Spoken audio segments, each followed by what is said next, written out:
Good morning, friends and enemies. In today's video, because we are now a full-time reaction channel, we're going to be reacting to the Your Idiot League Mates fantasy football draft vlog. I'm in this draft, of course. I know what happened because I was there. However, I have not seen the actual video yet. I've seen clips on social. I've seen some comments here and there, but this is the first time I'm going to be watching the full video. You're going to get to see my draft, my full team, what I was thinking, the processes going through my brain as the draft was unfolded. If you're unfamiliar with the league, Your Idiot League Mates is the league that myself and everybody in the BDGE office, as well as the Snapback office, participates in. 12-man, 12-team, grand prize, everything to first place. We are physically together, of course, and we follow the league throughout the entirety of the year. That has its own YouTube channel, which I will link below. Subscribe. It's a more laid-back version. Imagine you and your friends are in a league together and you're just talking shit to each other all year. Brutal last place punishments. I'm just here to narrate it for y'all. We'll get into the details in a minute. I've had my coffee. I'm ramped up. Starbucks really out here making foot-long coffees on a Monday morning. That's how you know it's big. I have a very, very big brain. And this is the size of my entire head. So without further ado, let the fantasy football season commence. This is actually an hour and 53 minutes. It's a legit movie. We've got HD all the way through and through. Now let's put it at 4K. Of course, I've been arrested. Playback speed up to 1.5. I know we're starting off with a recap of last season. I know Sexy, I've actually seen this part because Sexy put it together and sent it to the group chat beforehand. So Joe, our editor, is a goat, and he skipped to 6:55 to start the actual movie. But listen, I want to get ramped up. If you don't care about the season 1 recap, whatever, fire me the fuck up, though. I just wanted to say that this is going to be the greatest, most highly anticipated fantasy football league the world will ever know. And it's not going to be because of a $5K prize. It won't be because of the last place punishment. It's because of the dudes in this room right here and the journeys that we go through, all right? Underdogs, making a miraculous comeback, friends becoming enemies, and actually hating each other, all right? This league is going to be as great as we make it in here. Let's capture what it means to be in the best fantasy football league ever. And other than that, I wish you all the worst of luck. No, I'm done with football. This is my last year in football, indeed. I'm back.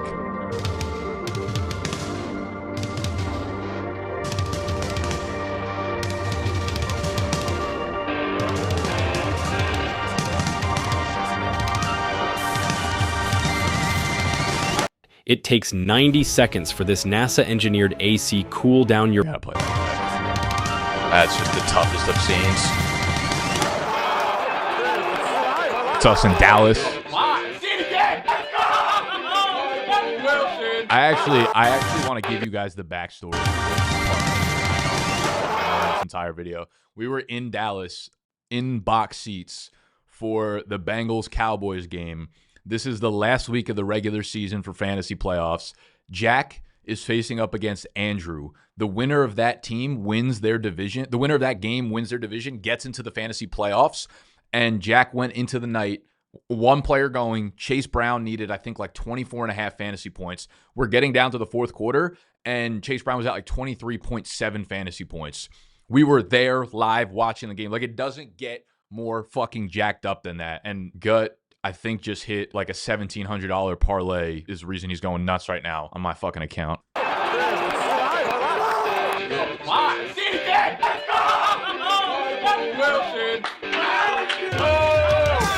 no more cheating, jaymo. You need a Casey. One touchdown, let's go! Fuck you, Jack! Hey, Gut, go fuck yourself. The second bench. Shout out Gumpers. You saw? Motherfucking Jackson, baby! Let's go! Great pick. Is it? That's a bad pick. My first round pick, I'm gonna go with iced out Joe Burr. Okay. Oh my God. What is the version with the broken wrist or without? Them guys ain't dumb. Maybe get a pistol on your little finger. Maybe get a blister on your thumb. We got to install microwave ovens, custom kitchen delivery. I have PTSD so hard from Breece fucking Hall in 2024, man. I've gone full fade on the Jets, and I know it's going to backfire now, but you just can't put me through another season of rooting for whatever the fuck they put on the field at MetLife. I'm giving you essentially the best fantasy asset. Oh, well, you got Josh Allen. Let's go! It's good. You put it through? So this is the biggest trade of the entire season last year, if you guys weren't following along. This was after week 2. So this was when Jordan Mason had been a high-end RB1. He took over for C-Mac, obviously. Derek Carr and Chris Olave were bumping because of, Clint Kubiak, like, figured out the offense there in New Orleans. On this, on the flip side, Palmer was a 0. Chuba Hubbard had a really bad week 1, so everyone was like off him. So it was basically just Josh Allen, and Jack had given up these 3 assets, and Tony was fired up about it because he felt like he was getting a bunch of depth on the team. As you can see by the names on the bottom of the screen, this turned out to be pretty much the reason why Jack made a huge run down the stretch and maybe got into the playoffs. And if Derek Carr goes back to being a pumpkin, I will fly to New Orleans and beat the shit out of him. Yeah, I would like to congratulate Joe on his first win. My beloved Rashi Rice is dead. My peak in week 1. That's just going to be the thing for me, I guess, this year. Is just every team that I verse, their best game is going to be against me. And my team's just not going to show up, ever. Best moment of the year, best piece of content goes to, with 51.1% of the vote, Kareem Hunt, Monday Night Miracle. Joe, still looking for his first win. Needs Kareem Hunt to score about... I can't fucking do this. I can't play fantasy football anymore. Joe literally needs a 4-yard carry to win. We're not on the field. That's elite. This is actually epic. I'm going to put this in regular mode. So context, this is Monday Night Football. Joe only has Kareem Hunt left. He's 0-4 right now. He's just battling not to do the last place punishment. I can't fucking do this. I can't play fantasy football anymore. Joe literally needs a 4-yard carry to win. We're not on the field. That's elite. What I say? Fucking behind, you know. Samaje's on the field. Fuckers better not put Kareem Hunt on the field right now. Oh, no, he's actually in the game. No, he's on the field. Kareem Hunt's in the fucking game. This might be the last play of the Chiefs offense. Do not give it to him. They're giving it to him.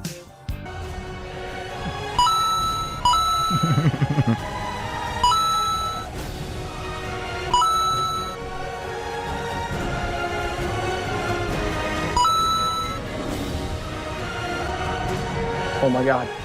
Oh my god. Oh my god. Oh my god. That was enough. He got fucking 5 yards. Chase Brown. Go. 21.5. There it is, 21.5. Bro.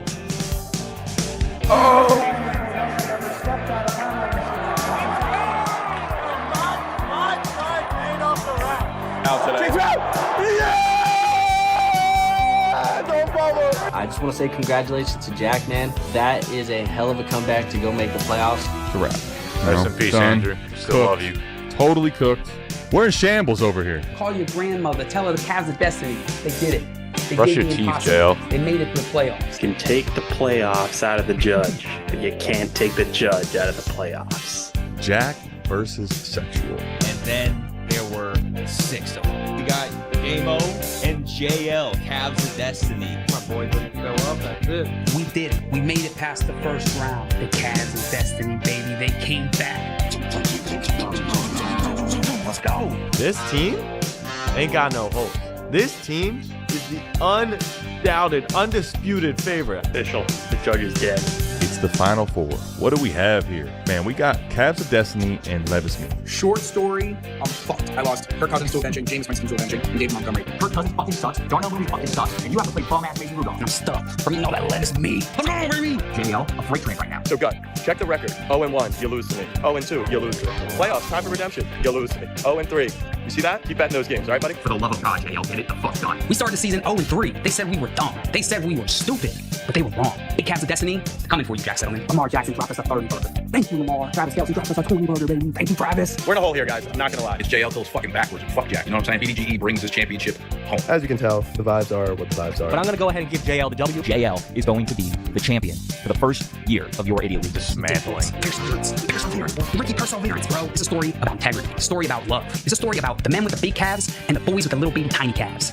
Imagine being able to build an app with your name on it. Dude, I take just ads by off thinking of all about my it. fucking videos. Okay, this is some bullshit. See, we don't put it on. We don't even have monetization as an option, but because we use music that has copyright, YouTube auto puts ads within the video that we don't have a choice to not use because whoever owns the copyright to the song now gets the ad revenue and the money to it, all right? So don't hate on me. I put no mid-roll ads on any of my YouTube videos throughout these channels. So sincere apologies, but there's nothing we could do here. It's either you get the good music and you get the ads, or you get some shit that JayMo picks out as a soundtrack. All right. It's a story about integrity. It's a story about love. It's a story about the men with the big calves and the boys with the little baby tiny calves. JL got calves like you've never believe someone would have. Like if you only looked at him from the knee down, you would be like, that's Peyton Hillis. That's Mike Allstott. That's a white Trent Williams. It's fucking startling.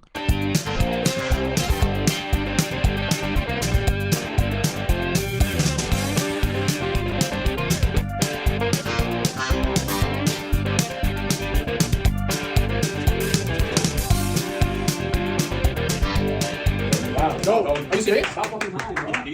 Yeah, I mean, it's not Arby's. They're all in the room. Welcome to New York. Simulated horse race. We have 12 horses on the field. This will run for what, 60 seconds-ish, give or take? If your horse finishes in first place, you have the 101. If the horse finishes in seventh place, you have the 107. Like last year, you're allowed to trade draft picks, but wholly draft picks. If you're trading the 107 for the 101, you want the 101 for the remainder of the draft. We're not doing multiple random draft picks about. Gets too confusing. Horses ready? I just talked too fast for it too. Let's fucking go.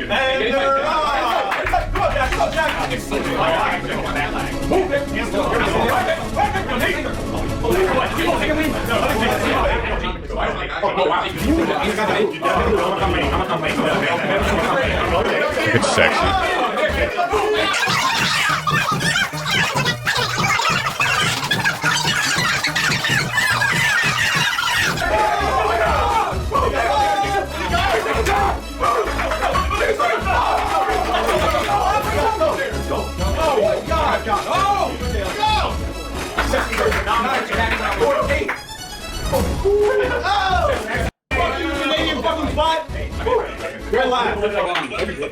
Final draft order. Didn't show up for the draft.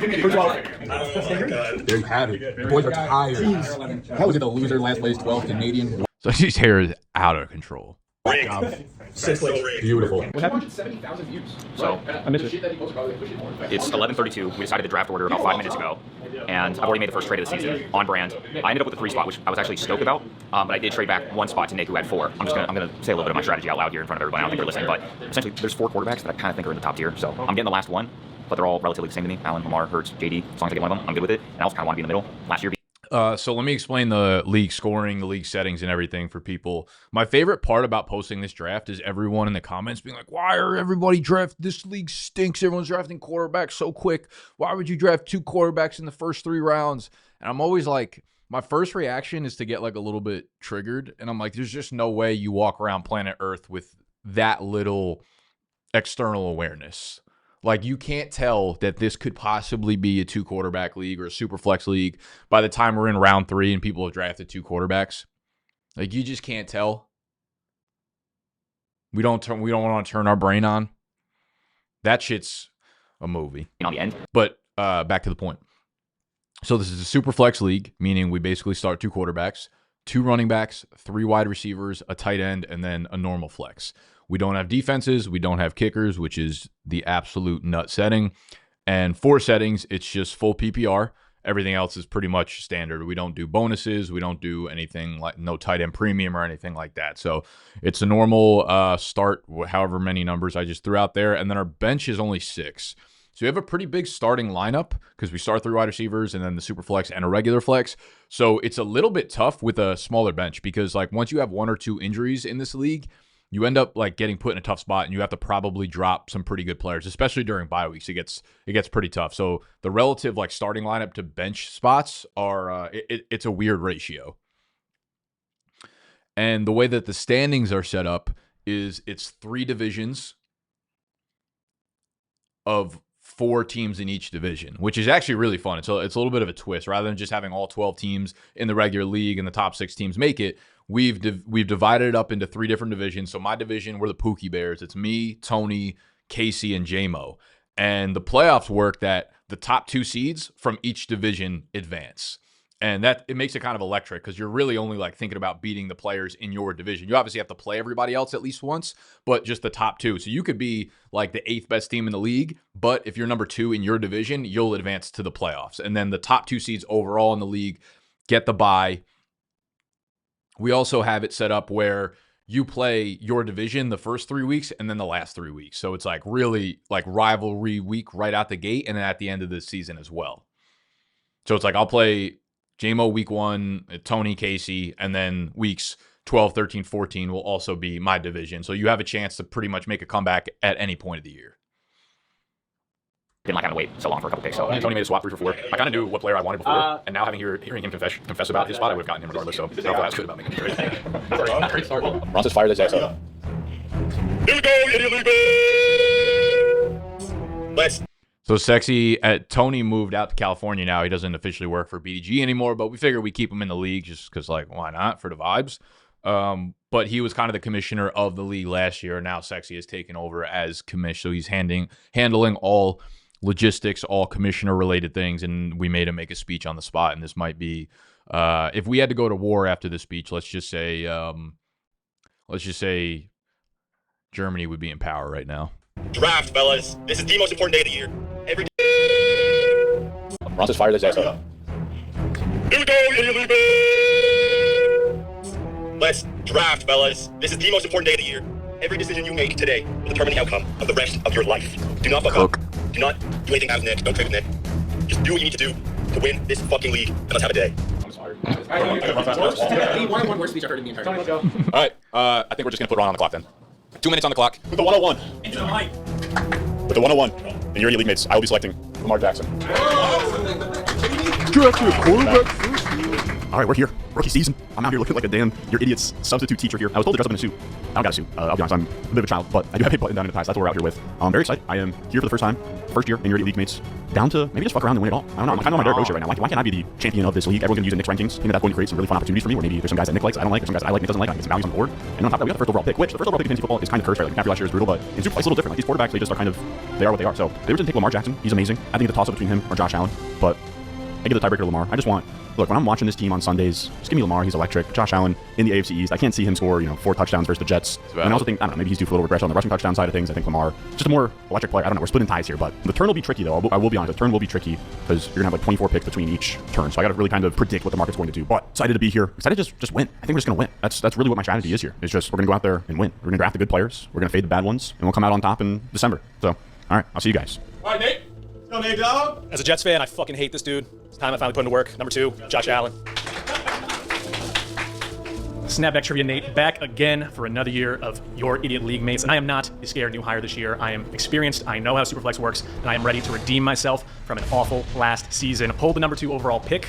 Really couldn't have been easier for me. Ron takes Lamar number 1. I jump on Josh Allen. Hate him as a Jets fan, but it's time I put. I think that's how it has to go in a Superflex. It's Josh Allen, Lamar Jackson. Like, just pick your poison there. Either one is fine. I don't even remember who I had ranked 1 just because they're just both goated. Put him to work. Couldn't have started better. I know what I'm doing. I have a strategy, and I am ready to surprise these guys because they think I'm a pushover. They're about to learn. They're about to find out. Hated Joe Burrow last year. We hated Jamar Chase. There are a tier of 4 quarterbacks at the top of this draft. I won't be taking any of them. Wow. Holy shit. Wow. Is that holy shit? He's ranked number 3 in the 15 draft.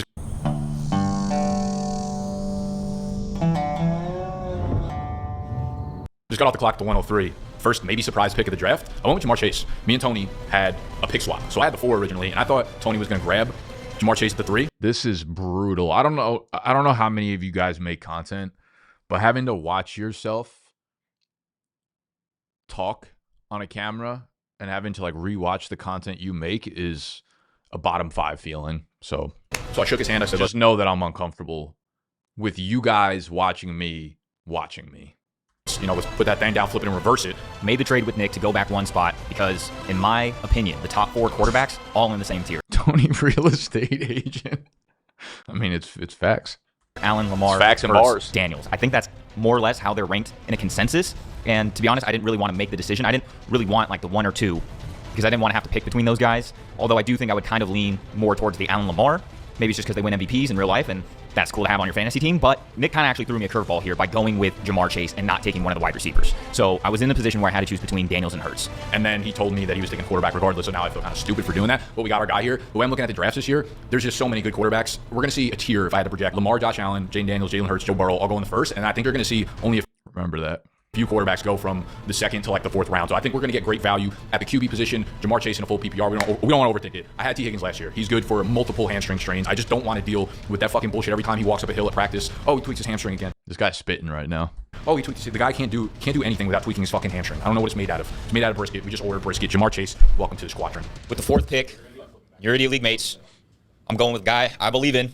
Might be controversial, don't know, but I'm taking Jaden Daniels. Yeah, so like I said, this is a full PPR league. This is start 3 wide receivers. And knowing the league, it was very quarterback heavy last year. And I think throughout the year, there's a lot of discourse about how like most of the middle round quarterbacks or most of like the quarterbacks 7 to fucking 17 didn't really separate themselves. And I had a feeling going into this year, this wasn't going to be a very like quarterback heavy draft over the first, 4 or 5 rounds. I knew the top 4 or 5 would go off relatively early. But one thing that you can transfer from one quarterback to Superflex, are the tier breaks, right? They're not going to be as like drastic. Like obviously in a 1 QB league, you will see those first 4 guys go off. You'll see Joe Burrow. It'll usually be, you know, Lamar, Josh Allen in like the end second, early third, Jaden Daniels somewhere in the third, Jalen Hurts somewhere in the fourth, and then Burrow like end of fourth, somewhere in the fifth, usually someone stacking him with Chase or Higgins at that point.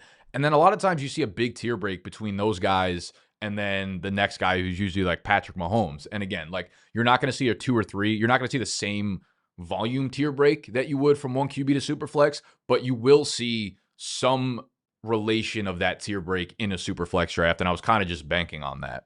And then you also see in 1 quarterback leagues, you'll see like 15 QBs go from round 8 to round 11. And I was like, okay, that's going to be like round 4, 5, 6 of this draft. So I figured like, let me get the top end wide receiver, the dude I know is just going to put me up that 20 piece, also cement like the most volume heavy position in the league, which is wide receiver. And also knowing these guys, like they do best ball drafts throughout the summer. They do, you know, they're on top of fantasy. So like they're also going wide receiver heavy, full PPR, start 3 wide receivers. So I knew that like I couldn't go running back there. It was either quarterback or wide receiver, and I needed to make sure I narrowed down and nailed that pick so that it relieved a little bit of the pressure at the wide receiver position.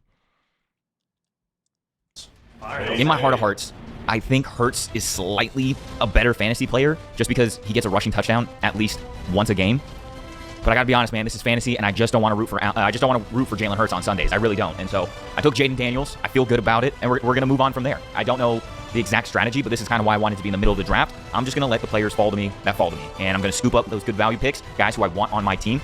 You know, last year I made some mistakes taking guys that I was like, oh, he's a good value here, good value there. While I still kind of want to do that, I also want to make sure I have guys on my team that I want to watch on Sunday, and I'm setting that precedent with Jaden Daniels. All right, draft day, Johnny Manziel. Jack Attack is back for year 2. Successful run last year to the championship. A lot of haters, a lot of doubters. Obviously, swindled Tone in that big Josh Allen for. The fit is just atrocious. Derek Carr trade, RIP Derek Carr. Oh, well, you have Josh Allen. Let's go. It did. You put it through?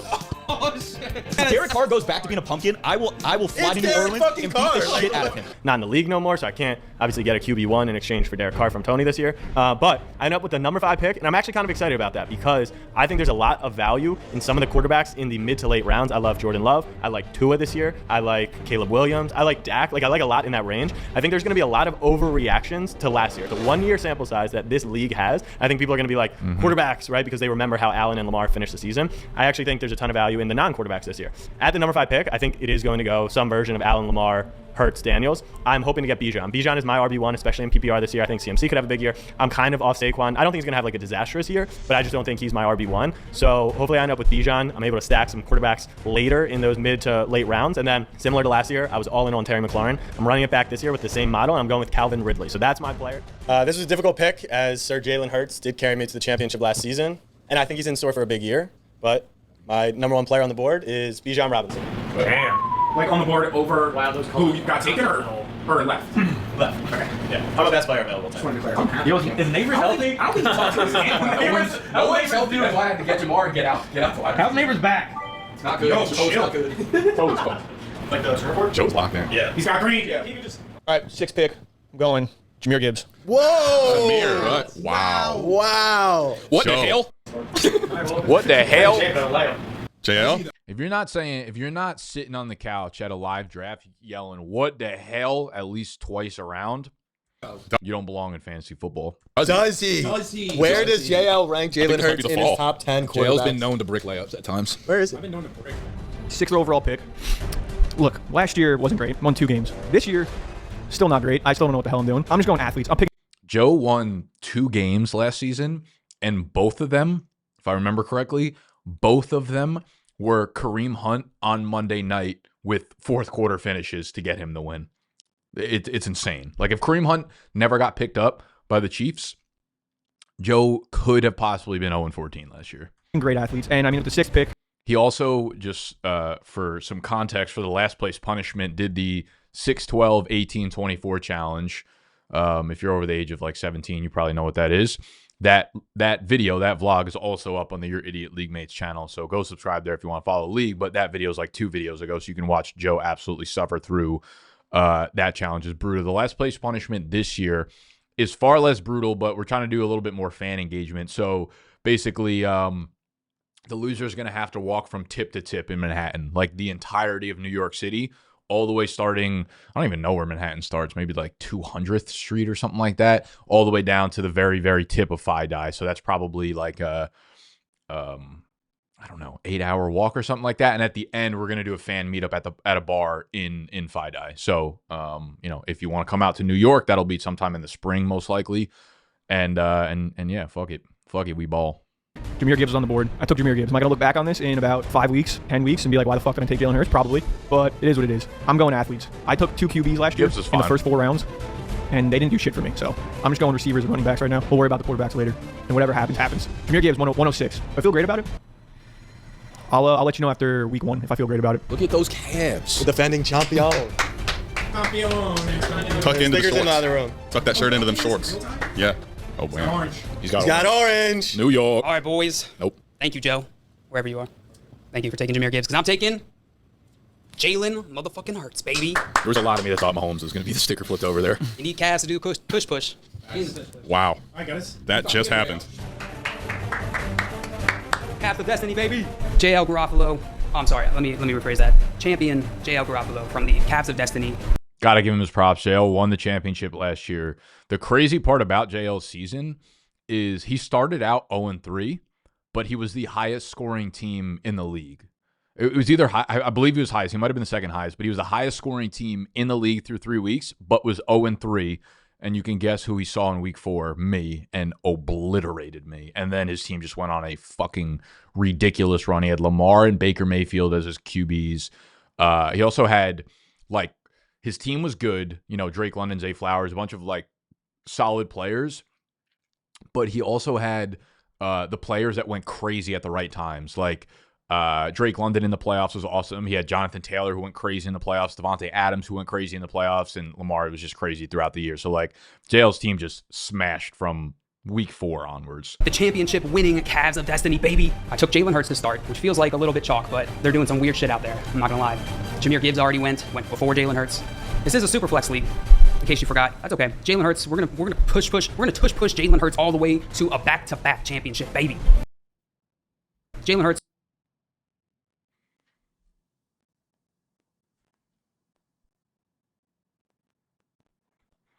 We're gonna push Jalen Hurts all the way to a back-to-back championship, baby. But now that I proved something, I just want to prove it again. I'm gonna be honest with you. I want to beat them mercilessly again. The feeling I want them to feel is helplessness. I don't know if that makes sense, but that's the feeling I want them to feel when they play fantasy football against me. Ooh, quickly going for that Bryce Young sticker.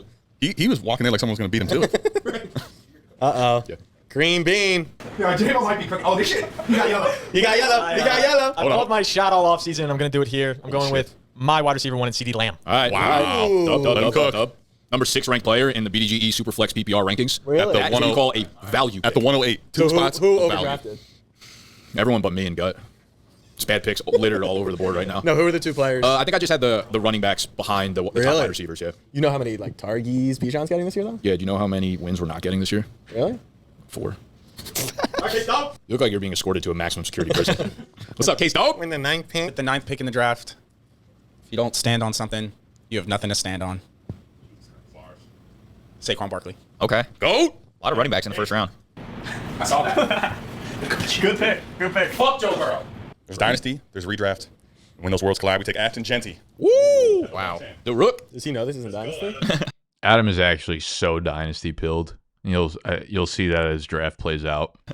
He's dynasty brain. That's number 21 in the BDGE draft. Also, I really fuck with this camera angle that we cooked off. We have like basically the way we set it up in that room. We did it in a different room last year. We have this big glass pane that separates 2 rooms, and we have this camera mount that has 3 suction cups, and we just suction that hoe onto the glass pane and just put a straight on camera shot. And we also just tape the board. I don't even know why I'm telling you. It's literally, you could just see it on the actual screen. That's a big glass pane, and there's the board, and Ew!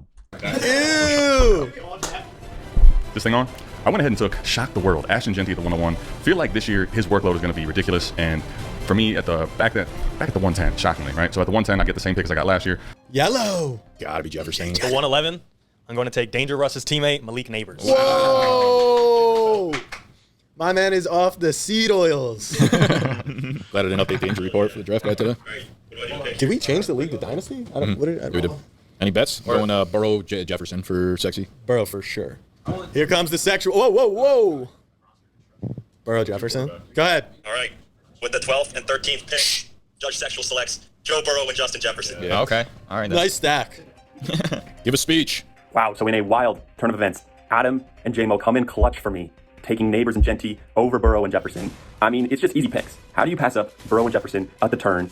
I'm so happy with that. We ended up getting 2 of our top 11 guys and didn't have to dip into the next year. Let's go. I feel like heads are way more locked in this year and like less content. Really? Yeah. I feel like all y'all are like just bugging over draft rankings. Like just pick Literally only your brother. Look at him. That's like streaming That's a like- video game right now. All right. Did you get caught unprepared for the elements? You need the Bearskin Tactical Hoodie 4.0. You guys know you're back up. I'm a fan of. I'm really not funny at all. It's brutal watching yourself talk. Rodgers. I'm a fan of Russ. I'm a fan of the vets. That's why Matthew Stafford's got one more with Puka Nacua. Whoa, I thought you were taking Stafford. I thought you were taking DK Metcalf. That's a great stack there, Shane. Rodgers. Idiot league mate Jamison Trahan here, made the playoffs last year. This year I had the 111 in the draft. Last year I had the 112 and then switched to the 6. And something tells me this year getting the 111 told me I'm just supposed to be in the back for a reason. Back-to-back years, 11 is my favorite number. I thought about trading, but the 11 spot's meant for me. And with my first 2 picks, it hurt me to not go quarterback, but I took Malik Neighbors and Puka Nacua. 2 guys that are all world talents. Puka Nacua, greatest rookie wide receiver season ever. Malik Neighbors was basically all pro as his rookie in his first year, and that's what I ended up with. Don't know if I love it. I would have preferred to have a quarterback out the gate. Now I'm going to try. I don't want to give away my strategy, and that doesn't happen, but I'd love if I could somehow, when I get my next picks, attack QB, get like my guys between Trevor Lawrence, Jordan Love, Justin Herbert. If I could get one of those 3, I'll be psyched.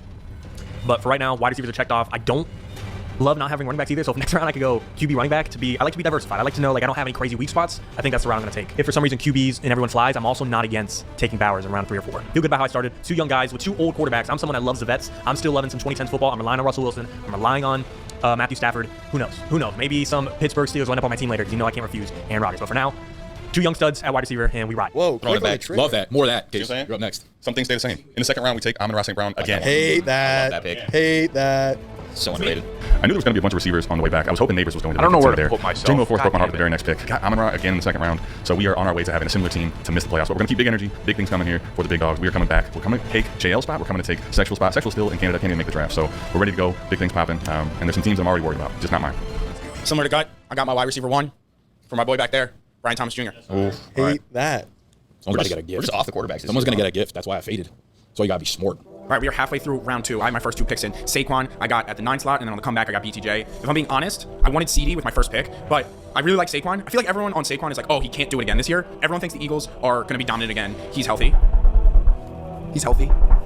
So I see no reason why that doesn't happen again. So I like Saquon, would have wanted CD, but other than that, I love Saquon. I was never taking Joe Burrow, that absolute fraud. And then on the comeback, BTJ was the guy I wanted so badly. I know Gut is surprised that I didn't take Nico, but for me, BTJ, I'm all in on the Jags. Liam Cohn, I want to get Trevor Lawrence and get that stack later in the draft. I think BTJ is going to be a league winner this year.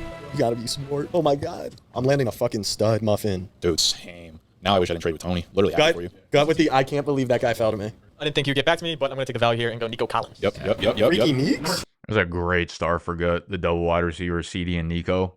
Nico in the draft guide, which is available right now on BDGE.co if you didn't do your drafts yet. I believe I had Nico as the like 7th or 8th overall player, obviously not included in Superflex, but I have him ranked above BTJ, Amon-Ra, Puka, maybe even Neighbors at that point. So, I mean, they're all in the same tier, so it's not like a big deal. I think you could swap out Nico for any of those names and still, be happy and build a good team, but that's a dynamite 1-2 punch at receiver. 12 on a BDG draft guide. Wow, that is just destroying value. But right only now. 20 on sleepers. This is right after my 2nd round pick. I went Nico Collins, CeeDee Lamb. I feel really good about those 2 picks. I'm not thinking too much. I'm more going with my guys. As you guys have seen in content, especially if you watch the BDG bets content, you've seen I've been offensive player of the year. I already put in a slip Nico Collins. I already put in a slip for CeeDee Lamb to lead the league in receiving yards. Like, these are my guys. Like, those 2 have been my offensive player of the year picks from day 1. So me getting 2 of my guys pretty much off the rip, I feel awesome about. Am I a little worried stacking receiver early? No, because of the 3 wide receiver draft. So if I get 3 wide receivers coming up and I can get back on them later on, so I feel like there's some good depth at wide receiver this year. So I'm not feeling too pressed about it. So I feel really good about those 2. I think my wide receiver 3 can be more flexible. These next 2 picks I'm going to have to go probably quarterback, running back route, studs on in those positions. But the way the room feels is it's going to be a very wide receiver heavy draft with a few running backs sprinkled in. I think Chase Brown's going to go this round. I would have to assume Kyron goes somewhere in this round. I think there's going to be definitely some more running backs sprinkled in here, and hopefully on the back end. I think next round I'm just going to reach. I'm going to try to reach and stack. I think reaching for Dak to pair with CD is worth it. So maybe I'll do that in round 3 if I can maybe get in round 4. I know Sexy loves Dak Prescott, so maybe I won't get in there, but we'll see. But yeah, that's kind of the main approach right now. I missed the run on wide receiver. Get him before they're gone. Yeah, 3 wide receiver. BTJ? You like him? No. Over Nico? Hate. Last time you hated a receiver pick was Jamar Chase, brother. Like, we just Is that true? There's nothing to build. And T. Higgins too. Yeah, you guys hated both of them. T. Higgins. Play the tape. Jack and Casey, they're big Ravens fans, and last summer there was the Joe Burrow wrist thing. They clowned Gut because Gut's first 2 picks last year was Joe Burrow and then Jamar Chase, and we know how that turned out. Hey Joe, I'm pretty sad I traded with you, Tony. Look, let's have a conversation about it. Okay. Good talk. Are you taking a nap in there? I'd be an obnoxious prick too. I would like to choose Brockathy Bowers, All right. tight end, Las Vegas Raiders. Interesting selection. Oh, I thought you were Early. Yes, sir, Joe. 206. Taking Drake London. Great pick. Great pick. Wow. Not letting me thought get the Falcons stackaroni. I thought I could get him in like early third. With my second pick, I'm going with Mr. McCaffrey. Woo! There it is. Thank God. Brian Robinson. People aren't talking about that. Yeah, I think That's not Christian McCaffrey. Hey. I was gonna pull it off. Yo, lock that in. Lock it in. No, he made the roster though, Jeff. Wait, you did that for a bit? Wait, did Jack not take McCaffrey? No, he took McCaffrey. Just put on the other one. Don't take it. Put it on both of them. No, I was gonna rip Luke off and show that. Is this motherfucker never used a sticker in his life? He tried to rip a bit here where he'd put Luke McCaffrey on top of Christian McCaffrey and then rip off Luke McCaffrey. But the way stickers work is that they stick to the things you put them on and you can't really rip them off. So Christian is underneath. Put Luke in there. All right, interesting. a more serious league might have made him take Luke McCaffrey. Don't be. Taking the king, Derrick Henry. Devon, A-Chain. You like A-Chain over Henry? All right, so I was back up my second round. I don't know if I did a confession, so this might just be redundant to talk about it again. But, I've loved Devon Achane. I talked a lot about strategy in one quarterback leagues, starting a wide receiver running back at the turn, something like a Nico Achane. Obviously, this is a little bit different with Superflex and quarterbacks kind of mixed in there. But running backs went off, and I probably would have taken Henry if he fell to me there. Achane was, in full PPR, my 5th ranked running back. I believe it was Gibbs, Bijan, Saquon, C-Mac, and then Achane after that. So C-Mac did go off at 2.8 despite the sleeper Luke McCaffrey board. It's funny, one of the big differences with this league, with drafting, is you will see players that we all collectively don't like fall a little bit further. Because one of the interesting dynamics of this league is we work together and all we do is talk about football during work hours. So we kind of have these storylines throughout the season. Like last year, I hated Breece Hall so much and I hated having him that it became known about the story. Like we're all talking about the league together all the time. Whereas a lot of times, you're in a league with your friends, but it's via a group chat. So you don't have the same type of discussion around a specific player that starts to seep into other people's brains. So C-Mac was one of those guys where we all ripped on Adam all year last year because he took C-Mac with his first round pick. And then throughout the course of the year, we're all like, C-Mac, he ruined your team. So that becomes a storyline. And then people don't want to draft him because of how much we talked about it together the previous year. That's the way you'll see with a lot of the Jets players, because we just, living in New York, we just talk shit about the Jets the entire season. So no one wants the Jets players. So you'll see a lot of those types of players with narrative driven falls in these types of drafts. I would have been tough. I would have been upset if you took Achane, I think. I would have taken Henry because Henry, but yeah. So I thought Nick was going to take. Now I'm going to take him. Chase Brown. Yeah. Oh, wow. I love Chase Brown, and he's been one of my guys this offseason, but I just have Achane ranked higher than Chase Brown straight up. So it wasn't that I, don't like Chase Brown anymore or anything, but if you look at my rankings again, Achane was my 5th in the PPR rankings. It allowed me not to. Brown was my next running back, but I didn't want to go double Cincinnati there, really. I hate Chase Brown. I think Nate's having a disaster class. I love Chase Brown. LT. Best stack in the league who made the playoffs? Wait, did I beat you in the playoffs?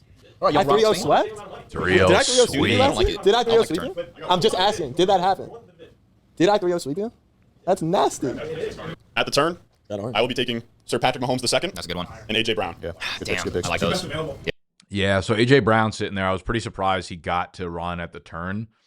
Mahomes, not surprised, though. Like I said, there was going to be a tier gap here, and this is where you see the equivalent of that tier gap in drafts.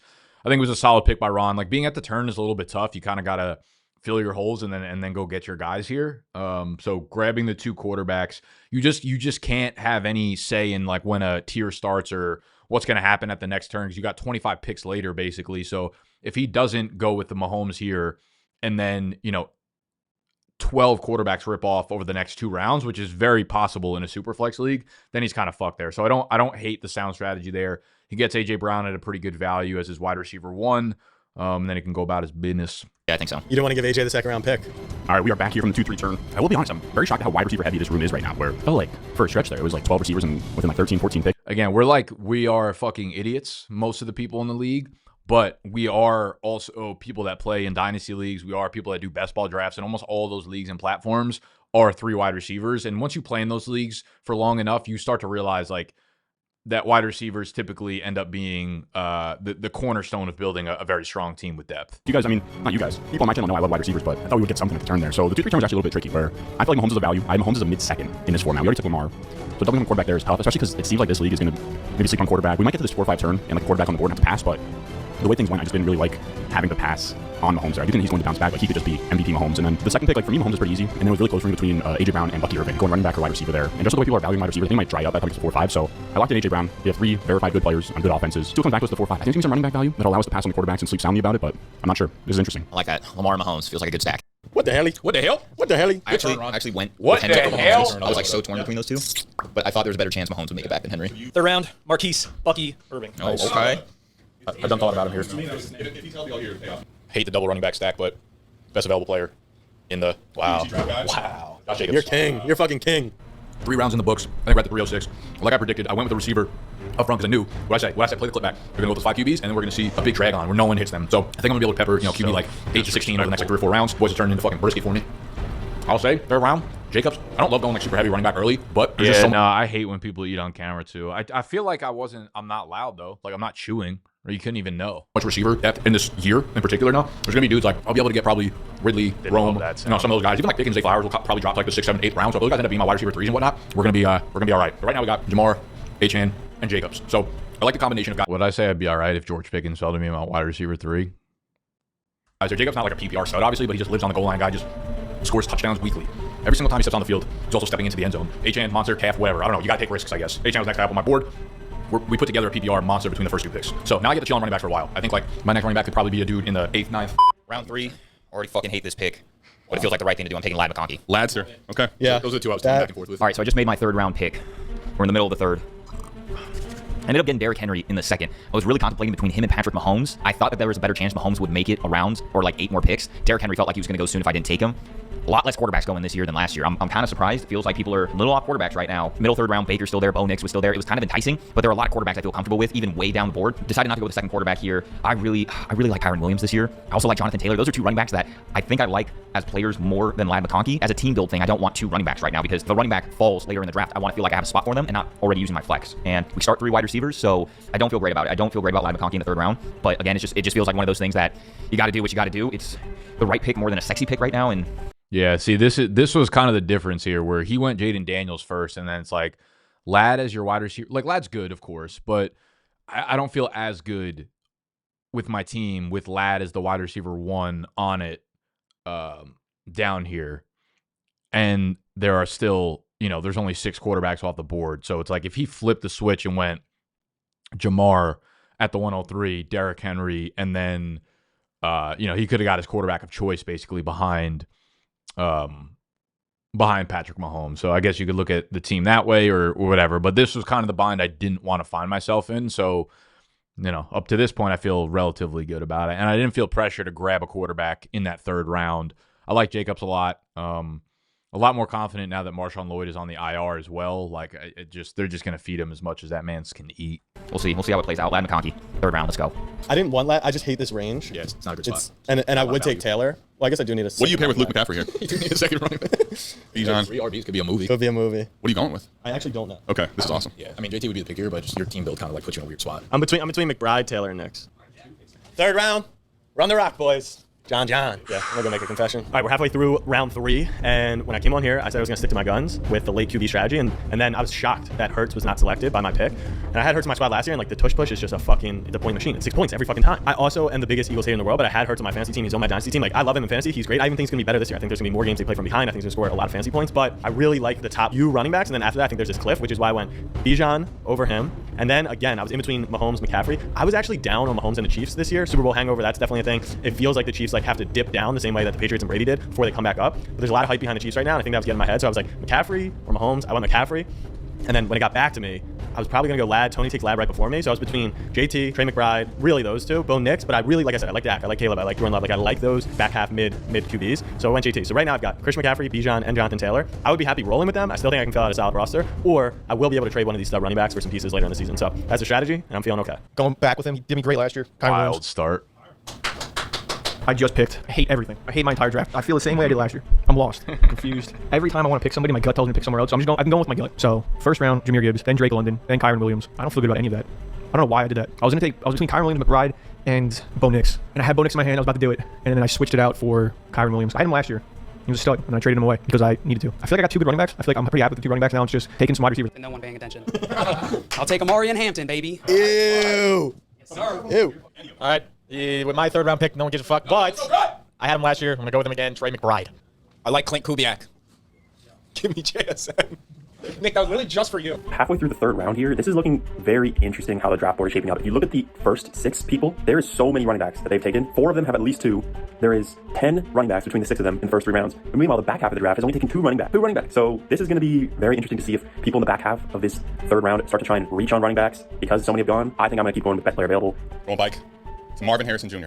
Wow. You are going with some players I hate. More so because Kyler is Dynasty the worst Adam. of all time. He can't separate the dino. Steen said he was going to break the draft. We had break that shit. A run of running backs go off, so I thought it's not worth reaching on this guy. But I'm going to do it anyways. It's reaching on the guy. And this is my guy. Yes, sir. No. My guy. You have a red quarterback in your hand? Red. With Bo Nix and Baker Mayfield on the board. This better be Trevor Lawrence. Quarterback off the board. This better be. Herbert. Wow. Justin Herbert. Let's go, Steve! That's your guy. All right. Holy All shit. I love you stay true to yourself, man. Way to stay true to yourself, J-Mo. Damn. Sometimes you just got to take the best player available, Steve. Give me T and give me Bo. What the hell? I love being behind Adam and JMO. They just take guys who aren't even on my board. Like, they are just going way down the list, and it's as if I'm picking 2 picks early. It is incredible. So we got T. Higgins, we got Bo Nix. You know, Bo Nix in the back of the 3rd. This guy sometimes goes in like a 2nd. Yeah, just fucking wait to that first injury report. That first, T. Higgins not out here for practice. Well, I'm coming back to ask you how much you fucking like that pick. Round of Superflex drafts. Quarterbacks are falling far. Running backs going way up the board. I'm going to take the value. I think there's going to be a QB run coming. I wouldn't be surprised if we see 7, 8 quarterbacks go off the board. I'm not going to lie, though. That Burrow-Nick stack is quite fucking elite in Superflex. By the time I'm on the clock again. So I'm fine taking my QB2 here. We are set at quarterback. It's your fucking guy season. Let's go, Quentin John. Okay, let's talk about the back end of the 3rd. I got to say, the Herbert pick was without a doubt the most surprise. Like, I'm not going to say I liked all the picks in the 3rd round. JL's team, I feel like a little bit questionable at this point. You start 3 wide receivers, and we're 3 rounds in. You don't have a receiver yet. Tough. Hampton, definitely I do feel like it might be a little bit of a teardrop off from those top guys, especially with Rashawn Slater out and Najee Harris probably expected to return quite early. I'm a little bit more questionable on him. Marvin Harrison at the 310, not that guy for me. And then, they're normally round 3, round 4 picks. So I don't like them, but they're not surprising. Herbert going off as the QB 7 is shocking. He was, I actually really liked him at the beginning of the summer as a great value as a high-end QB2, top 14, 15 guy. And then the Rashawn Slater injury happened, and I'm like, okay, I'm a little bit less peaked on their offense right now. I genuinely remember thinking when this happened, I think JMO could have waited till the end of the 5th. I think at the 5-11, he might have been able to snag Herbert there. So that was surprising, but that, JMO just wanted to get his guy, and that's the fun part about playing fantasy there. But Herbert, I think at this point in the draft guide is the quarterback, maybe 16 or 17 for me. But there's a huge tier. Once you get to QB 8, I think when it hits Baker or whoever it is, all the way down to Herbert is not a huge difference. So I get it, but I think you could have waited there and pretty much got whoever you wanted. Though if he didn't like Nix or Higgins, he still has his next pick. Johnson stack. This is the guy I thought about taking over Herbert. Different tier of running backs. I'm gonna go with Kenneth Walker. You must not have heard. Shit. Week 4 when you need a running back, just call my line. Herbo at the 311, Steve. Where'd he go? He went back in. Jack talked me into this one because he says that he blows. Kyler Murray. Wow. Okay. Yeah, I mean the stacking pill. Game over. Improved O-line. They addressed it in the draft. And Trent Williams? No. Who'd they get? Laramie Tunsil. Yeah, no, fire. You really tapped in this offseason. I know. Fire. Why? Who's Trent Williams on? Tunsil went to the Commanders. Yeah. Terry McLaurin. No Bill? Dude, you didn't hear about touchdown regression for Terry? Whoa. Bryce Young early. Stop. No. AC Bate? No, I'm kidding. Dak Prescott. Wow. Good stack. You got Way to stack him. I'm ready to wrap this up. Just auto-drafted. Everybody's auto-drafted the rest based on Ron's rankings. All right, I didn't get Bucky. Fuck you, Nate. Taking Mike. So I'm taking Mikey. Mike Evans, wide receiver, Tampa Bay. Middle of round 4, I just took Mike Evans, my first wide receiver off the board. This draft has gone weird, y'all. All right, so the Jalen Hurts pick was... I do like Evans as his wide receiver one, though. For him to get him down there at that value with all the injuries to the receiver room out there is legit. Last time I talked to you, things were looking good. The next pick, I might have tilted a little bit. I went Brock Bowers, tight end Brock Bowers. I'm not regretting the pick, but I wish I hadn't done the pick. I'm not regretting it, but I just wish I didn't do it. Mainly because of the way the board has fallen. It hasn't gone very tight end heavy. These guys are lower on tight ends, Brock Bowers in general. They're all drafting off the BDGE draft guide, bunch of idiots. So I went Brock Bowers. Yeah, actually, on that point, one of the worst parts about this draft for me is that most people open up our product, the BDG draft guide, because we have the feature where you can mark players off as drafted. And that's fine. They don't all draft based on my rankings because I personally make the rankings. But the shitty part about it is what it does is pretty much provides them bumpers on who to draft, especially rounds like 6 through 9, where you won't see dudes like if someone sends in a normal like home league draft, you'll start seeing like atrocious picks by round 7 or 8, and you'll be able to get such good values. But just having that product open will make sure that they don't do anything that's like insane. So there are very few times where you get like insane values later in the draft here, because if you just look at the rankings, you'll just say like, oh, you know, like I'm not taking Austin Eckler in round 7 here because he's fucking 82 spots later. Second round. So I got the Jalen Hurts value. Now I'm trying to make up some value on the skill positions, the flex positions, the running backs, the wide receivers. So in the 3rd round, I went Amarian Hampton, baby. Biggest cast of this draft class. Let's go. And I'm feeling all right about this team now. It's going to be weird. I'm going to have to rebuild from here. But I got pretty solid value at the quarterback and tight end position. So that's a plus. And now I just really need to focus in on hammering out skill positions and quarterbacks. You got 1,000 last year. How many games did you miss? Good pick, Joe. Good pick, Joe. How many games did you miss? It's green. Wait, why is there another Justice? I mean Tyreek. Stop doing that. We can't trust that that's not a player that we need. So fucking annoying. If you draft Justice Hill, I'll give you 5 fast. Justice Hill's my late round go-to. All right, Tom. Joe. Ron. No. Say it with First me. Jet. J-E-T-S.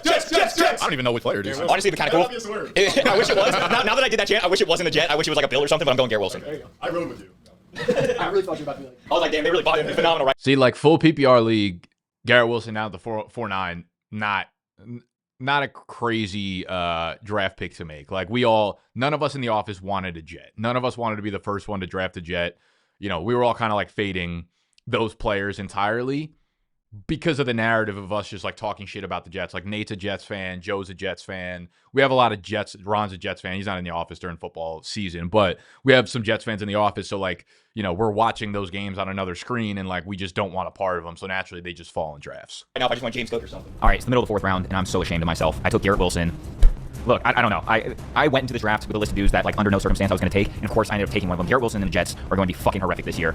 Justin Fields gives me no fucking confidence. I already know I'm going to be watching games on Sunday being like, why the fuck did I take a wide receiver tied to Justin Fields? Garrett Wilson's cool. He's a great wide receiver himself, but he doesn't have a quarterback. This draft is already in shambles. I don't know what to do. The lack of quarterbacks being drafted is quite crazy, in my opinion. Baker's still here, Purdy's still here, Williams is still here, and we're getting close to the end of the 4th. So I think on the 5th I have to take a quarterback. Like, I got to stop taking players that I hate and just start taking dudes that, God damn it. Right as I say that, fucking Nick took. Yeah, no, I'm fucking still. Here we go. We finally got our first fucking reaction video.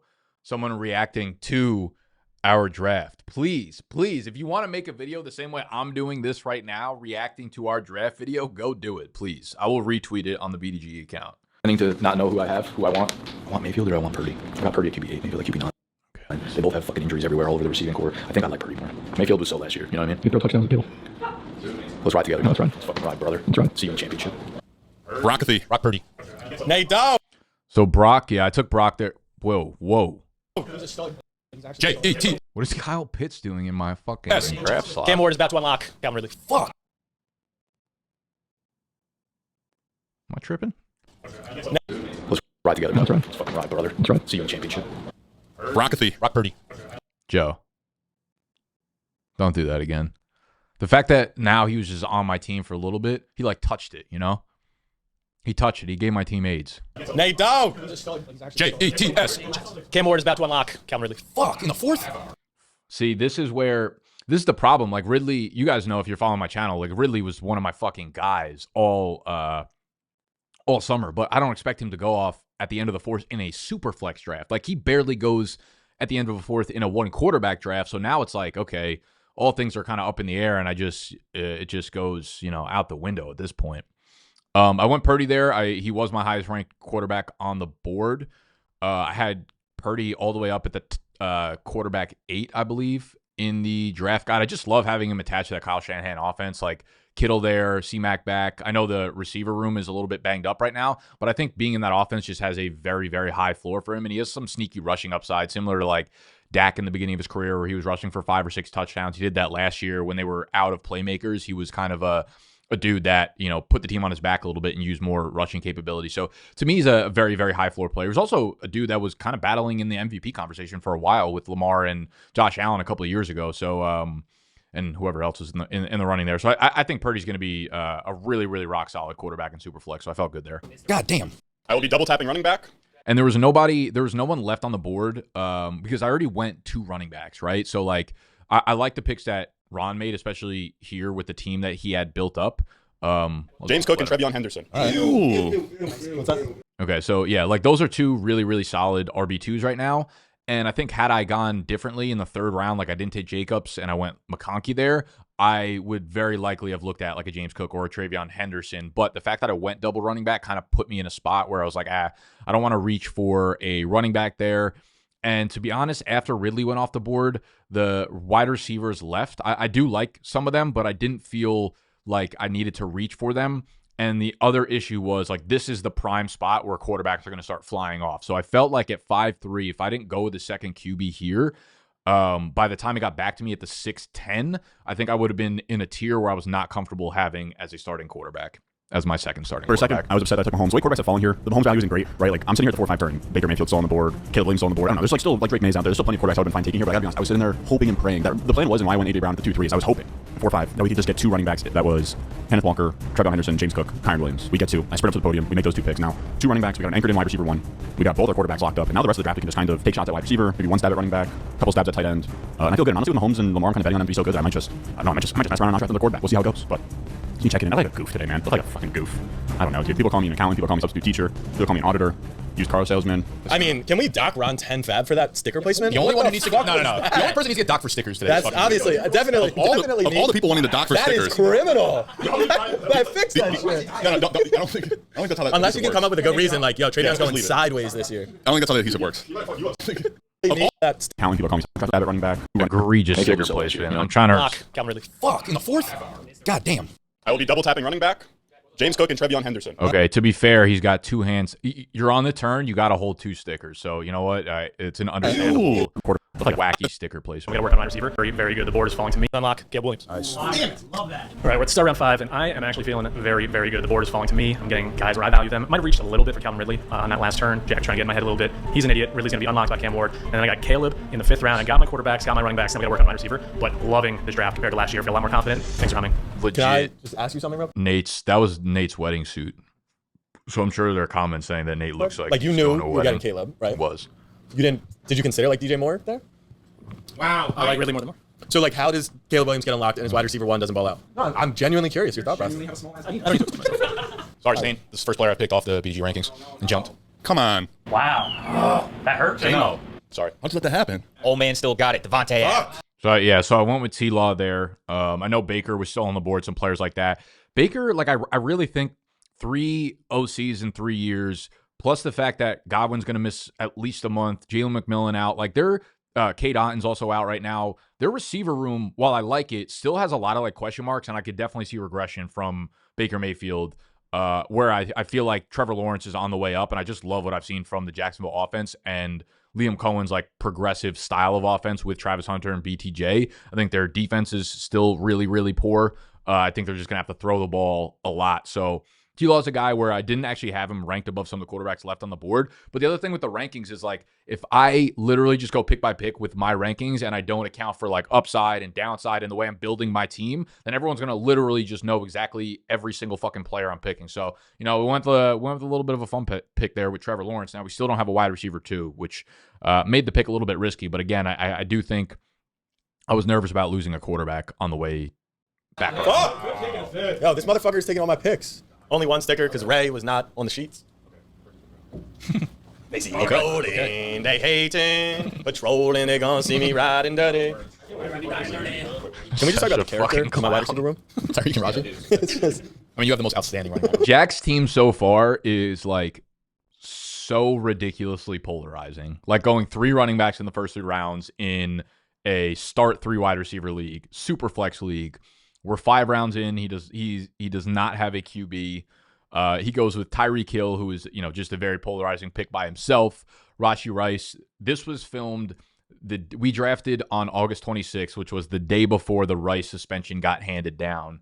Now, we obviously knew as a fantasy community that some sort of suspension was coming, but we didn't know what the length was, what the time frame was going to be. And then the very next day, we got it handed down that it was the first 6 weeks of the season, which, to be honest with you, just knowing the frame and knowing when and what the length was makes me feel better about the Rashee pick. So just a ridiculous team so far by Jack. Not saying I hate it or love it, just like very fucking polarizing. Out there, though. Baker Mayfield. Nice. Joe is running the rock. No, Joe does not want to win the league. He just doesn't want to be last. He's got the Jets defense of 2023. Cohen's like a master of the screen game, I feel like. I think they're going to use him a lot. Yeah, but all right, Cavs of Destiny will do what Tony was not strong enough to do. Uh-oh. Ew. Brees Hall pass, baby. Go. Good luck, brother. Yo, you are drafting the worst fucking fantasy team of all time. That's another play. Yeah, I'm going to just take the stack here again and go CD Stroud. Wow. Here we go. Big dog's up. Back to take another disaster. He just had to return the text to his girlfriend. He's not again. Jesus Christ. No. Boo this man. Like I feel like. When do I get to jump? Right now. 3, 2, 1. Say your name. I'm allowed to jump you, so I need you to. Okay, all right. I like it one bit. All right, so you got it? Got it. All right. There we go with. I don't like it. I'm going Jared Goff. No Ben Johnson, no rushing upside. Just fucking ducks and ducks. Slim Reaper, Devontae Smith. I love that. It's your boy. It's the Drake meme every time. It's the Drake meme. No? I don't think. I need a balanced team, 2 wide receivers, a QB, and my second running back, James Conner. Nice. Fuck that. Damn, Sexy going to get it. He's going to go double running back here. He goes Kamara, Chuba, I bet. Or Mims. Go ahead. All right, No, I turned off his. Fuck, that was so much better. He took Xavier Work. So go ahead, say it again. For those wondering, Sexy has finally got his visa and passport, and he will officially be a U.S. citizen come Wednesday of this upcoming week, which is literally 2 days from now. So he will be back in the office full-time for BDGE officially for the season and hopefully forever. Alvin Kamara and Xavier Worthy. All right, we got Kamara and Worthy. I'm not super excited about it. I don't like drafting a really old running back, but I needed somebody in the running back position. Kamara, full PPR. That's a good floor right there. And Worthy, I was really deciding between Worthy and Sutton. I wanted to take both of them, but I just couldn't go 4 wide receivers, no running backs. It was too risky. I decided to go Worthy, even though I could have had stack with Nix and Sutton. Worthy I think he has so much upside. That was probably the least sexy pick I've ever seen. And by least sexy, I don't mean least physically attractive. It's the least like Jared Hall pick I've seen. Yes, his first name is actually Jared. Having Bo Nix and then not grabbing Sutton there, and I'm just surprised he has Worthy ranked over Sutton, to be honest with you, and then not doing the stack there was surprising. Feels like a little bit of an error, and Sexy honestly doesn't make too many errors when drafting. Dominant down the stretch last year. Rice, I could see him, he's probably going to get suspended. I'd be surprised if he wasn't suspended. So once he's out of there, Worthy is going to be a monster. I'm okay with the picks. I'm not super excited about it. He's not wrong. Like Worthy, my guy, Jordan Love. should pop off the first 6 weeks. Per source, this player has upside this season. Roma Dunze. Fudge. Who's your source? That's fucking nuts. I'm currently beefing, but the BDGE guide. This guy single-handedly provided me one of the best nights of my entire life, so I'm going to put my faith into him. Justin Fields. Way better. I think he's. I'm actually not sure what the story behind that is, but Casey did go to Ohio State, so I feel like it probably was some sort of overlap with Fields there one night. Having a hard time taking Chuba here. He doesn't like Chuba this year. Yeah. Panthers fan, and he has to take him. But it isn't. Yeah. It's a good value here though. He got all about his values. But he go Pickens or? Oh, that's the other thing that put him in a blender. Chuba versus Pickens. Right. Tough for him, yeah. Out of toilet paper on draft day. This is absolutely calamity. Do we have any other roles anywhere now? Chuba Hubbard. Chuba Hubbard. I actually don't like Chuba this year, so I'm not going Chuba. I'm going to go with Tony Pollard. Ooh. Wow. Good pick. I love TP. Getting him as your RB1 down here is fucking phenomenal value. He likes some TP right now, that's for sure. The Cavs of Destiny are taking probably the smallest calves they could find. Jameson Williams. Wow. Ooh. Okay. Little baby chicken calves, but that's okay. A lot of people have him as a massive breakout this year. Second wide receiver, Cortland Sutton. Motherfucker. Drake Mack. Dude, now see, that's how I got him 6'7". See the I wanted Sutton there so bad. That's how you go no quarterback. Zero quarterback strat to get Drake May is Not phenomenal. zero quarterback. QB5 is zero quarterback. That's what I'm saying. Now it isn't. All right, Ben Johnson, let's see what you can do. Give me DJ Moore. Hey, Love that. Love that. Let's just say if I were drafting, I would first put a Kenny Pickett sticker on top. I know what he means now. A wide receiver, too. Georgie Picklestains. Picklestains. Dude. All right, now crash out. Like Let's go, Gut. Let's go, Gut. Pickens and Nick is back. Last time I saw Pickens and Nick together, Nick told me and everyone else he wanted to jump out the window. I want to kill him. Let's go, Big Nate. Let's go, Big Nate. Oh, let me Zacchaeus. Thought about putting Jalen over him to be the funny guy, but I'm just going to put up technical. Nice. That wouldn't work. Yeah. High upside. That one definitely. Go, Ross. See, I was also hoping the other thing This was on me. Like I probably should have just, I probably just should have been better at the game of fantasy football here. Like I waited till the wide receiver spot at the 6th, and then Nate and Ron both only had one wide receiver up to that point. So I should have known that like I wasn't going to get probably a guy in the next tier waiting on the back end. I have Trevor Lawrence. So it would have been nice to be able to stack him with Travis Hunter, but knowing Ron's a big Dynasty guy and how we actually filmed the Dynasty video in the office like 2 months ago, and Ron's like favorite player to draft was Travis Hunter. So that wouldn't work. Yeah. High upside. Let's go, Ronaldinho. I want to take it I'll just be real with everybody. Oh, Ron's okay. I know who Ron's taking. At least one of them. He's gonna take Hunter with one of them. Yeah. Ooh, that's a great call. There. You think he goes Zay? Or he don't care? No, he's been talking every time I've watched anything content. He's been just actually the one thing we filmed in there. Yeah, he's going crazy. I was on the same page with you. Let's go, Ronald McDonald. Don't let us down here. I know 2 exactly yellows. Oh, 2 yellows. I came into this office 3 months ago, and I talked up Travis Hunter, and then we're going Zay Flowers as well. Nick, it's a good. You're giving Zay the spot. Veteran leadership in the locker room. And sorry, that turn was at which rounds? 6 and 7 simultaneously. 2 good picks there. There's time left, and just every time I'm like, we're done. I'm good to stop it right now. What the hell? This guy can take some shots and keep him forward. Ricky Pearsall. See, I missed both of my stacks there, Hunter and Pearsall with my quarterbacks, which is quite a bit devastating. We're in the 7th round, still feeling pretty good. Tony absolutely dogged me taking DJ Moore for his 4th wide receiver. I had the stack right there. Caleb was going to throw it in Jack's dumb face because he said I should have taken him in the 5th. Tony, I don't know what he's doing. Maybe he's playing his trade bullshit games again this year. But we get Tet high upside. We get Ricky P high upside. So not feeling super great about my wide receivers. Kind of the same thing as last year, but feeling much stronger, feeling better everywhere else. So we're hunting for upside with wide receivers. I'd rather shoot for upside with a wide receiver, reach for somebody late than a quarterback. I think that's legit. Like I think Tet and Ricky both have legit like top 20, top 15 type of upside this year. Like a running back like some of these dudes are doing. So still feeling good. Just wish Tony hadn't done that, but we keep trucking. This is where it all goes downhill. As soon as you got to convince yourself that you're taking him for the right fucking value, you know you made the worst pick of all time. Yeah. Value town. I'm gonna take Chuba. All right, yeah. So I took Chuba down here in the 7th round. On paper, again, good value. This is one of those picks where it got there, and I'm like, Chuba probably shouldn't be here. It's never the worst thing to have a backup running back, and obviously I could throw him into the flex spot. I kind of think I think they love Chuba down in Carolina. They gave him the extension. They bring in Rico Dowdle, but like I don't know. He just feels like a breather back. I think Trevor Etienne's going to take a long time to really crack the lineup and be meaningful. I also love the offensive line of Carolina. So Chuba feels like I think week 1 Jacksonville he's going to have 80 yards and a touchdown, and I'm going to feel really really good about picking him there. This was one of those where I took the value that was left rather than like building around my team. This is where I think things probably started to go a little bit south for me. I ain't gonna lie. Even though I like the pick of Chuba on its face. Like I wish someone at the turn, Nate or Ron, could have went with Chuba instead of me, and then I could have grabbed one of these receivers. I mean, you can't fall that much further. I was getting worried. I was getting worried. No matter what, I would have to do the same thing. It's not going to be the worst Chuba transaction in league history. That's great point. Sexy. Who's as you're making picks for everybody? Whose team is your favorite right now? You like Casey's team? Casey's team is probably bottom half. I like the BDGE pick. I like the JSN pick, but fade Jets no matter what. They actually aren't bad when they're like a 1 p.m. trap game. They like they like getting involved. They like getting 6 or 7 wins. They just can't handle it without talking to the count. Who's the wide receiver 2 on the Jets? Garrett Wilson. Who's wide receiver 1? Garrett Wilson. I feel like I end up with this dude every year. David Montgomery. Oh my God. Nick did me so dirty taking Chuba Hubbard at the 703. That was kind of the only dude that I really wanted just to fill out my... That made me feel so much worse when Tony said that. You know why? Because Tony moving out to California and not being in the sports industry anymore, he did zero prep for this draft. Like he did not jump into fantasy football stuff. And normally he's editing my videos throughout the summer. So not that like he needs to go off of my rankings, but he's on top of all the news and like trends and stuff that's happening in the industry. So like he kind of came into this draft completely raw on what's happened throughout the entirety of the summer for fantasy. So yeah, just keep that in mind. Squad, because I had Henry at the RB1. I had a wide receiver 1, 2, 3, and a flex. If I could have had Chuba Hubbard right there, I would have been so ecstatic and loved my team. Ended up going with David Montgomery, who I'm okay with.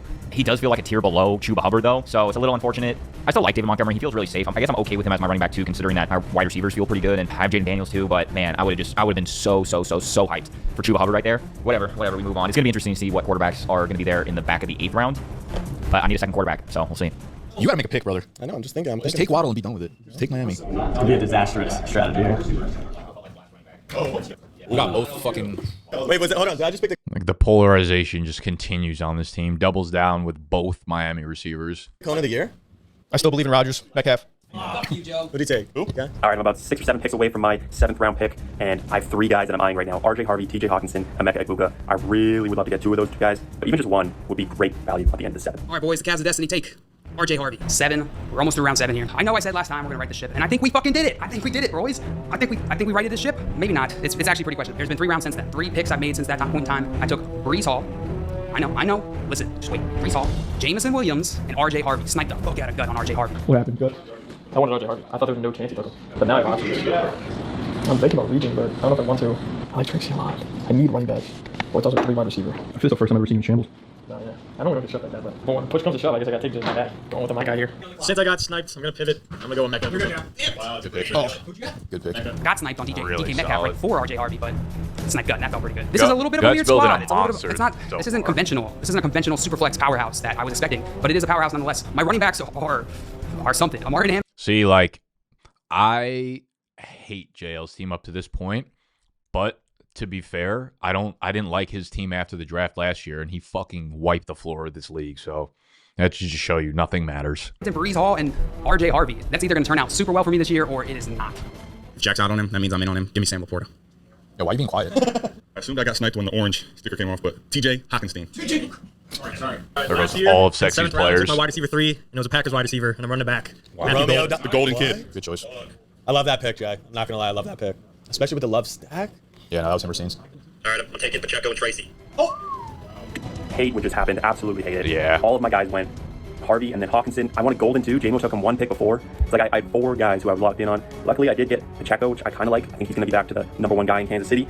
Tracy, I like Tracy, but I would have rather taken one of these couple guys going right before. Would have liked my team a lot better. It's not horrible. I now like my running back room. We don't have any of those elite talents, but we got 3 guys who are going to be pretty dominant within their room. All right, like I said, balance. 3 running backs, 3 receivers, 2 QBs. DeAndre Swift. Yeah, that's a banger. That's a banger. That's a banger.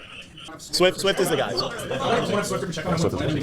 I love Swift this year. And I just took Matthew Golden and DeAndre Swift to be my wide receiver 3 and running back 3. Right now, through the draft, I have the most balanced team as far as like evened out position numbers. I have 3 wide receivers, 3 running backs, 2 QBs. That's extremely even. I don't have a tight end, but a lot of other teams are like 4 wide receivers, 4 running backs. Me, symmetry. I feel good about both these guys being my 3rd option. I don't love Swift, the player, but that has not mattered throughout his entire career. Detroit, fantasy relevant. Philly, 1,000-yard rusher, fantasy relevant. Last year, Chicago, not very good, fantasy relevant. And now that he's with Ben Johnson, look, I don't think he's a great running back, but the Bears didn't really address bringing in other RBs this offseason. Ben Johnson's worked with him before, and again, he's just my RB3, my flex spot for now. I like him to Matthew Golden, right Packers wide receiver 1, first-round wide receiver, stacking with Jordan Love. One thing I didn't talk about that I should have pretty early on is I took Justin Herbert in the 3rd round. I think I might have been able to get him when I had another pick in the 5th on the way back, so I could have taken him not the 3rd or 4th turn, but on the 5th. He might have still been there, but he's my guy, and I believe in him. And to be honest, looking at the entire picks, the entire board between Herbert and my 5th round pick, there's not a single other guy I would have wanted over him, besides maybe Trevor Lawrence. I thought about going T-Law and then trying to get Herbert in round 5, but didn't work out. Still feel good about my QBs. My entire team is guys I like. The running back room, I feel like it's fragile. Like Kenneth has had injury history, James is older and has injury history, and Swift I don't believe is that great. But situationally, they're all in good spots. My wide receivers I like, my QBs I love. Feel good. Feel really good. I knew Jaymo was going to take my heart right there. So we're going to make a terrible decision. Last year, I took a quarterback tight end stack here, and it worked out terribly. So we're doing it again. TJ Hawkinson pairing with JJ McCarthy. Yeah, you need help, brother. It all depends on him. I think he's going running back. I need running back. If he goes Aaron Jones, I'm going to Crosby Merritt, Bill. If he doesn't go Jones, then we'll go. Oh, you picked somebody yet? No. Oh, I thought he went back. He's fumbling himself. This is everything. When I come in here, I know exactly. I have 2 guys in mind, or sometimes just 1 guy that I don't think they're going to pick. And last time, I'm happy with him. I just need to hammer down this flex and running back position. This is my wide receiver still out there. Yo, today. Come on. Where are you going? Fucking Aaron Jones, man. Fucking beat it. Why, is that who you wanted? Yes. I didn't want him, so I'm sorry I have to do this to you. This is not what I wanted. I wanted fucking Pacheco or fucking. Literally, like, this could not, like, you couldn't script this of back-to-back. Like, I literally come, say to the camera who I'm picking, and then just gets taken. We're going there. He's got an RB. Aaron Jones. Yeah, you should say it even quieter. Things have not really gone my way. I liked my next 2 picks with JSN and McLaurin, but then things started going downhill. I really wanted T-Law to get BTJ, but it seems like that wasn't going to happen where he got drafted and then the quarterbacks who got taken before my next pick, but that hurt. I didn't feel strongly about golf, but like he has... I'm sorry for just changing the volume 1 hour and 20 minutes into the video. That was quite a questionable decision. High floor, low ceiling. So then on the comeback, I took Fields, who's high ceiling, low floor. They could be atrocious, or like he's just a running back and he gets me a ton of points in the red zone. So I don't know. And then the next 2 rounds were an absolute calamity. I'm fine with the quarterbacks. Don't love them, but I'm fine with it. The next 2 rounds is where I went wrong. I had the 7-0-9. And I knew I wanted Laporta to stack with Goff to get my tight end, but I also needed my 2nd running back, and I liked Pacheco and Swift. I was fine with either or, completely fine either or, and I thought one of the 2 would get back to me. So if I only wanted one of Laporta, I didn't want Hawk. If I only wanted that tight end, I was going to go with that tight end and then hope that Pacheco or Swift would come back to me. And of course, 3 running backs were taken before, 2 of them were Pacheco and Swift, and I got left with Aaron Jones. Every time my pick's got taken right in front of me. Second time, but we're gonna go with the hyped up Billy baby here. Yes, sir. Let's go. Wow. Yo, shout out this draft board for having him on sticky. Yo, shout out this draft board for Gut just loving the summer risers. Bill. JCM 8-5, which means what, we have 18 QBs, 19, 20 before him. So if you take almost 2 rounds off, obviously add back in 5 or 6 one quarterbacks, so like a round and a half. So that's early 7th round in a 1 QB league. This is RB2. Should be interesting. We're about 7 rounds deep right now, 8 rounds deep right now. Got my pick stolen twice, back to back. I want to wait to get recorded and have it in back-to-back fashions. Joke on camera. We wanted to take RJ Harvey first. Got picked right before. We wanted to pick Aaron Jones. Got picked right before. Aaron Jones, it's fine. A Kevin O'Connell offense, but I don't feel strongly about that offense with JJ leading it. So maybe like in the red zone, they'll want Aaron Jones. I don't fucking know. I fucking blew that. I should have just taken Pacheco, and then Laporta probably would have been there for me anyways. But I don't even feel that strongly about Laporta. I just wanted to stack with Goff. I should have gone with one of the running backs and then dealt with tight ends later because I still think Andrews is value in that Ravens offense. I'm really upset with the way I went about those 2 picks, but overall, I like the team. I just don't love it. You know what these things happen in fantasy football? So we just adjust. Guys that are on the back burner, right? I pick a risky pick and Bill. Do I believe him to be my RB2? No, we're probably gonna take some flyers at the end. See if we can get some stability here. Pick some more guys, some guys I know we're gonna play week 1. I think he's still worth the shot, though. Definitely rising on draft boards. Obviously, we've heard all the camp balls around. The only person from him is Austin Eckler. They just traded B-Rob, so I feel better about it. And getting a Mecca, I mean, I'm never going to complain about that. Obviously, stud wide receiver, rookie, another rookie guy. Ping back rookies I don't love, but we'll take our shot on those guys and feel good about it going into our next round here. So the approach right now, we have all our wide receivers, we have all our running backs, we have our tight end, we have our 2 quarterbacks. We have everyone we need. Let's go for everything from here on out. I don't care how many players I get at what position. I'm just going best player available or my guy. If it's best player available objectively in a tier gap, 100%, and then from there on, it's just my guy. I'm not joking around. I'm taking Bryce Young, quarterback. All right, Big Joe. Go, Joseph. You gonna try and fuck me? Am I gonna fuck you? Taking Michael Penix. Move to Miami. Fins up. Yeah, I mean, you had to there. Congratulations. So this is what I was talking about, right? Like I said, I got T-Law at the 5-3. By the time I got back to 6-10, my QB2 would have been McCarthy, Bryce, Michael Penix, Tua, which are usable, right? Like you can make the case with any of those guys, but I just ultimately feel better with guys in the Trevor Lawrence tier. Jack just continues the polarizing team. He moved to Miami 6 months ago. Now he has Tua, Tyreek Hill, and Jalen Waddle, which is a disaster class in my opinion. Big man on the big marriage. I'm going Travis Kelce. Chase, if you would make my team's better than yours, I'll swap with you straight up. Swap. I do like the Dolphin stack a lot. So if you like the Dolphin stack, then you have to like this one. I'm in love with my first 4 picks. Just stacking up picks that we absolutely fucking hate at this point. Risky on the guy. Jesus Christ. Fire, Kellen Moore. I just got my 3rd wide receiver, which I hate. I really thought I was going to be a lot more wide receiver heavy, but Chuba falling to 7 feels like it threw a little bit of wrench in there. I will say, oh God, I just took Olave. I guess at the 8-10, like, could be worse, right? The 8-10? Olave's a 1,000-yard receiver guy. That's going to kill me watching the Saints this summer. You know, look at my team. I actually don't hate it at all. I'm going to need a little bit more wide receiver depth. I think I timed the runs well. So basically, I came in here first and I said, I'm going to take Chase because I don't think quarterbacks are going to. I think I timed the runs well. I have fucking Chris Olave as my wide receiver 3. What the fuck? For a while, which was the case, right? I said those first 5 will go. Mahomes went all the way to 212. Another QB didn't go till 311. So they would get Brock and Trevor Lawrence to the 4. So this is what I was talking about. Like in normal leagues, 1 quarterback leagues or home leagues, you're getting so much value in the 7th or 8th round at wide receiver. Like that's normally where you're going to be able to get the Igbukas, the Matthew Goldens. That just did not happen in our draft whatsoever, right? Like it was getting down to slim pickings at the wide receivers there. So it's like, I don't know, Olave's like a top 35, top 36 guy for me, and there's other guys in that tier, but yeah, not great. 5 turn there. I have Baker ranked. Actually, I have Baker and someone else ranked higher than T-Law. I don't know what I was like. I don't care. I was panicking. I was panicking. I'm on the fucking clock. I just like what I've seen from Liam Cohen and the Jags offense over the last 2 weeks. Pickens felt me at 6'10". Was really hoping that I was able to get Travis Hunter on the way back so I could stack, or Zay Flowers as my wide receiver 3, but Ron being big Ronald Stino over there, so I should have known. Like I've done content with Ron where he's talking about Travis Hunter. He oozed about Travis Hunter. Knew I was going to stack with T-Law, so that hurts a little bit. Did get Chuba, so he's like my first flex player. I feel like Chuba in the flex is not terrible. Chris Olave is actually going to fucking... That one I don't feel great about after watching Tyler Shuck and Spencer Rattler play this preseason. Starting to hate the draft. Need some stability at wideout. Jacoby Myers. Stability. Stability for the trade. What about that is stable? You drafted actually the least stable stability because he's going to finally find his new home. That is still. I don't think he knew he requested a trade. I don't know. It's okay to admit you didn't know.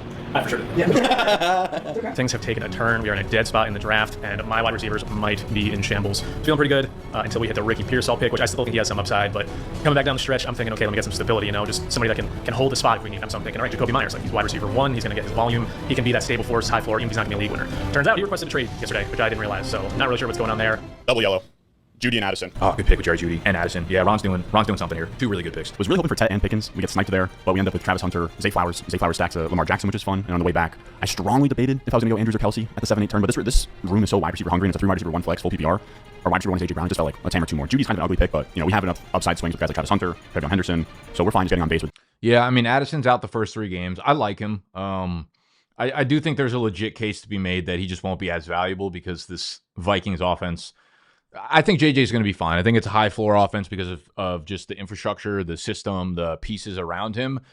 But Darnold like played out of his mind last year statistically. I don't think JJ's going to get to that mark. I think he'll be good for the offense and be able to run it, no problem. But I do think there's a chance we get to Addison playing and, we're looking at a low-end wide receiver 3, maybe a flex guy that you're like not too excited about playing. And then Judy, I think if Flacco's on the field, Judy will be a good pick. But at the end of the day, I'm like looking at Olave versus Judy, and I'm thinking these are both teams that are going to struggle mightily. I just trust Olave more as a player than I do Judy, which might be why that was a terrible pick, because Judy could very well end up being a much better fantasy player. Judy, and then Addison kind of an upside swing as well. I think that we're decent through the flex to wait it out until Addison's back from suspension, but I'm stoked with the team so far. Don't feel pressure to get a third quarterback with Mahomes and Lamar. Really what it's going to come down to is how many tight ends fall between now, our 9th round pick. We'll see if waiting on tight end pays off here, but I think that we'll like the tight ends better than the wide receiver, so that's where I'm at. Not saying shit this time. Javonte Williams. I'm back around. I take Javonte Williams just because I think he's going to get opportunity and maybe he can turn things around. I was just looking for a potential RB1 on his team at this point, but I don't know if it's just the quality of the guys that were taken, but these last few picks, I have not felt like I got my guy. I felt like they weren't necessarily panic picks, but I don't feel great about them. Still feel great about the top of the draft, and there's still some gems to be had there, but now we're kind of into the point where it's like, who can I get that just is going to get some looks, and it's not just pure upside risk. We'll see if the floor pays off, but not feeling great. This is all Tony's fault. Ever since he took DJ Moore as his 4th wide receiver, instead of letting him fall to me for the stack, I have felt terrible. But still doing better than last year, still feel good about the top of the draft. He has some work to do. Marcus. Oh, you took him? Andrews. Okay. I just want to fill my starting lineup on Sleeper. Makes me feel better. That's what I have ranked. The future, Cam Ward. Woo! You don't like Debo? Why not? I like that. Because a lot of people just like tweeted that he was fat. He was also terrible last year. Thoughts?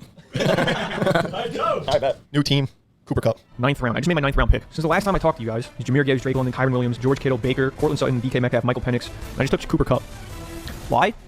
Well, I was going to take Debo. And then Jack just took him to pick before me, so then I took Cooper Kupp. I felt better throughout the draft. I did have a plan. I was like, I do want Cortland Sutton, and he fell to me. Not really sure if it's a fall. I got him in the 6th. And then I was like, you know what? Hopefully I can get DK Metcalf, because I don't know who else is on their fucking team, who else Aaron Rodgers throwing the ball to. Got him too. And then I was like, hopefully I can get Michael Penix, just because I like the Michael Penix Drake London stack. Fell to me too. I kind of feel good that I got 3 guys that I was looking at, and I didn't have to like pivot from it. So in my heart of hearts, I feel good about that. Yeah, so far, I feel better than I do last year. That's for sure. I started off not sure how I was going to feel compared to last year. I feel miles better than what I was at this point of last year, but we all know how this works out. After week 1, I'm going to be sitting there going, why the fuck did I pick half these people I did? But 9 rounds in, I don't really know. Like at this point now, I'm kind of just like fucking picking whoever for whoever, but a couple guys I feel like I can still snag, I feel pretty good. Do I have the winning team? Don't think so. Do I have not the last place team though? That's the biggest thing. I do not believe I have the last place team, so that is a big W. Round 9 pick. Choosing the only NFL player I've legitimately beaten in a sit-up competition. Von Diggs. You know what? Did you beat him in? Sit-ups competition. Okay. It was legitimate. I didn't cheat. Things that we don't believe. Josh Downs. Caleb Johnson. We don't like that one? No, that's a good pick. I thought so. That's a great pick, man. J.K. Dobbins. First handcuff, I think. Oh boy. Jordan Mason. That's not. Nice way to talk one. you. I think Jordan Mason's just like actually bad. He's just like actually a bad football player. Tyler Warren, Darnell Mooney. Fuck. Good picks. I am extremely happy that Tyler Warren falls to me here. End of the 9th round. I thought he'd go a little earlier. Last year I fucked up. I was looking up Bowers. I was like, nah, rookie tight end. Don't want to do it, and let Jaymo take him instead. That was probably my biggest mistake of the draft. I'm not going to make that mistake again. I'm taking that rookie tight end. He's going to be very involved in this offense. Daniel Jones doesn't throw it deep. Going to find Tyler Warren a lot. I like him as my tight end 1. Take it. All right. Yeah, that was actually a phenomenal turn by Sexy there with Warren and Mooney. I have Andrews ranked higher, but like looking back on it now, I probably should have shot for more upside at the tight end position. I probably should have taken Warren there and then grabbed like a secondary piece at tight end. But Andrews, I wasn't high on him going into the summer, and I'm not particularly high on him in PPR leagues because his involvement is a little bit lower. Second half of the year last year, though, he was a fucking stud. And, there were the reports of the car crash and whatnot, and the first half of the year was just, a donut for him. But he was awesome over the second half of the year, legitimately. I still think when they're in the red zone, like, their options are literally just Derrick Henry and the tight ends. And more so, Isaiah Likely's broken foot. Like, he is, they're saying he could be ready for week 1, more likely somewhere between week 2 and 4. Could be something that lingers into the season. The question marks around Likely are really the only reason I would pull the trigger on a guy like Mark Andrews. If Likely was fully healthy, there's no chance I'm taking Andrews over some of those other guys. But Warren has been absolutely a late riser in the rankings. I think I had him up to like tight end 9 by the time this draft ended up happening. I just had Andrews a little bit earlier. Talk about balance. So 3 Packers, Tucker Kraft. Wow. There we go. I like Kraft as well. No, he was not a Gator. I've been waiting on you. Chris Godwin. I'm not down with Jordan Mason. Via sources, he's going to be ready for week 1. Khalil Shakir. That ended up being a good pick. He actually returned to practice like 2 days later from the high ankle sprain. So RB2 of this class, and I think he's in a great spot, great situation now with no running back in front of him. I'm going Dylan Sampson. Wow. Great pick. Jaden Reed. Good pick. God damn it.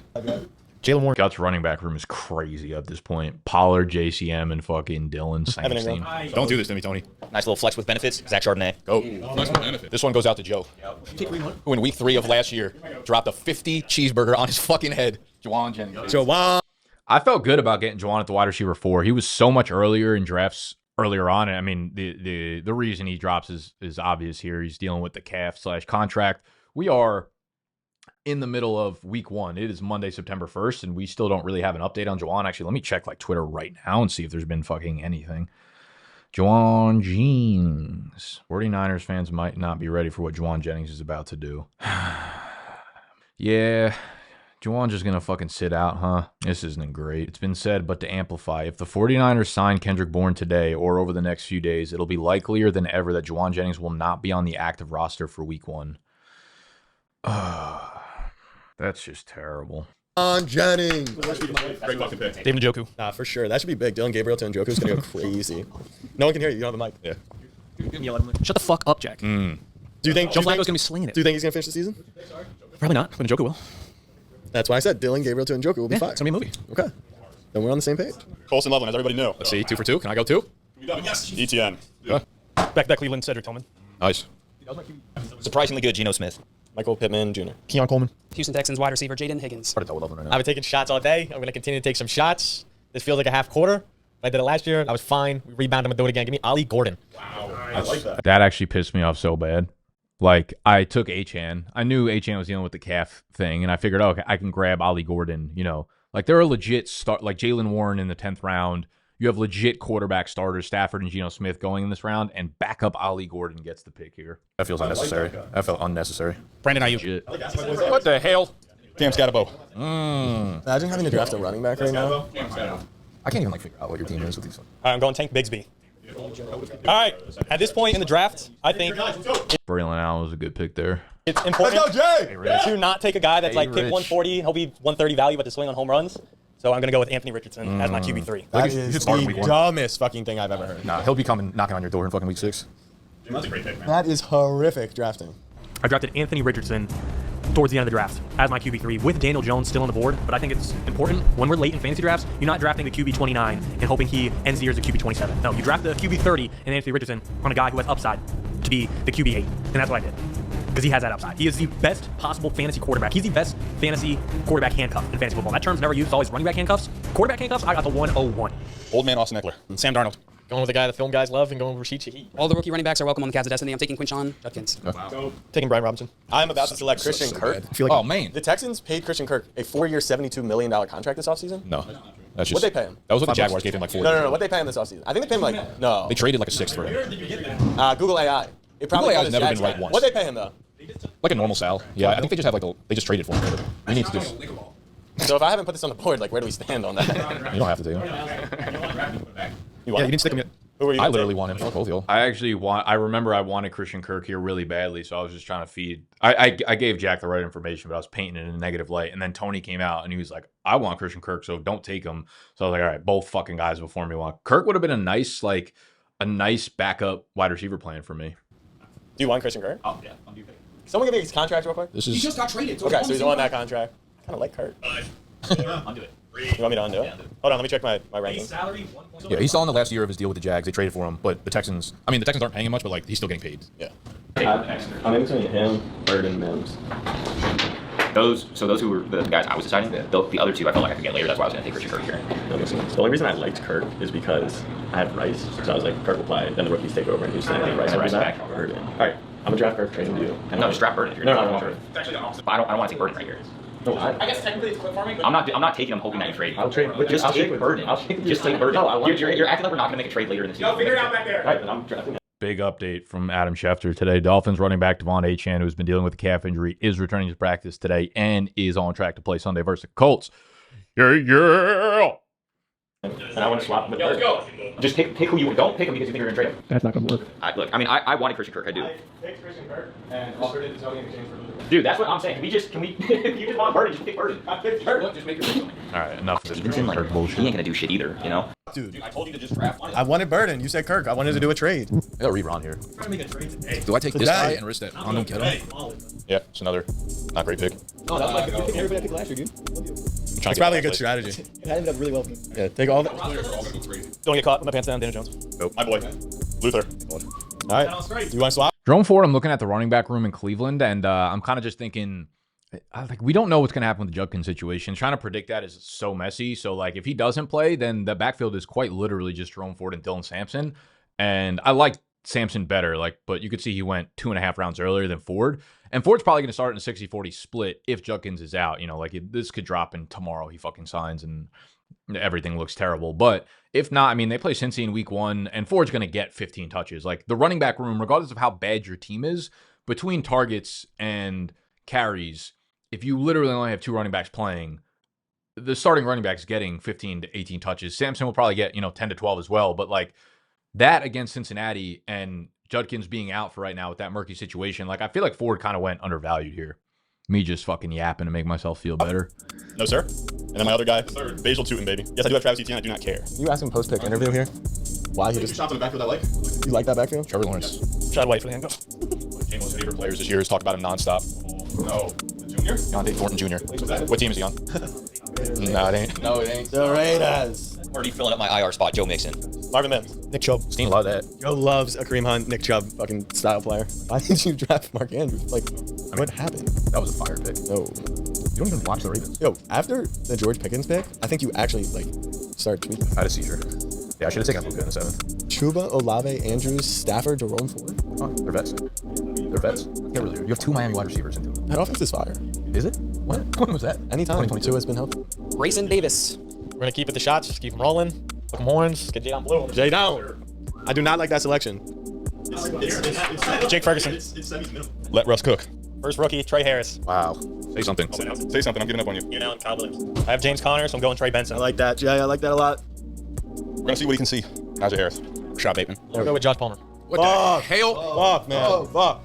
I'll trade you for him. Jackson Dart. Mark Cooper. Not Ty Johnson. Or Dearness Johnson. Oh, whoa. Roshan Johnson. The 1,000-yard rusher and starting running back for the Houston Texans, Damian Pierce. I fuck with that. Funky kid. Fucking Tony. I didn't even realize Tony used 13 and 14 on the Houston backfield. And then I took the right Houston backfield playmaker, Woody Marks. Flacco, and I'll be going Isaiah Likely right into my damn IR spot. Ron kind of put on a fucking masterclass here. That's what I'm saying. Besides your fucking Jag shit. Cam, yeah. I think. Welcome to injured reserve, Patrick Spears. Sorry again, Stain. Horton, here's a heave. Horton, here's a heave. He took Horton. Oh. What team, Casey? I mean, what the fuck? We're in the last fucking round. What do you want me to do? Kind of convinced me. I'm gonna go Tyler Algier. Fuck! No, I talked myself into it. What are we doing, Jack? Fire. This man gave me my only 2 wins this season. Yes, sir, Joe. Only 2 good moments last year. Kareem the Dream. Love that pick. All right, last pick, Wandale Robinson. Another guy to help build the foundation of your team. Kyle Pitts. Yeah! Let's go! Literally such Pitts mania. Let's fucking go, Gutters. Justice Hill. William Shipley. All right, Steen, home run swing here. Let's go, Steen. All right, everyone make a prediction. Who will Jay draft here? I'm going... Brenton Strange. He already has 2 of them boys. I think he's gonna go with is Allen Robinson still in the Steelers? Another running back? One more rookie, I think.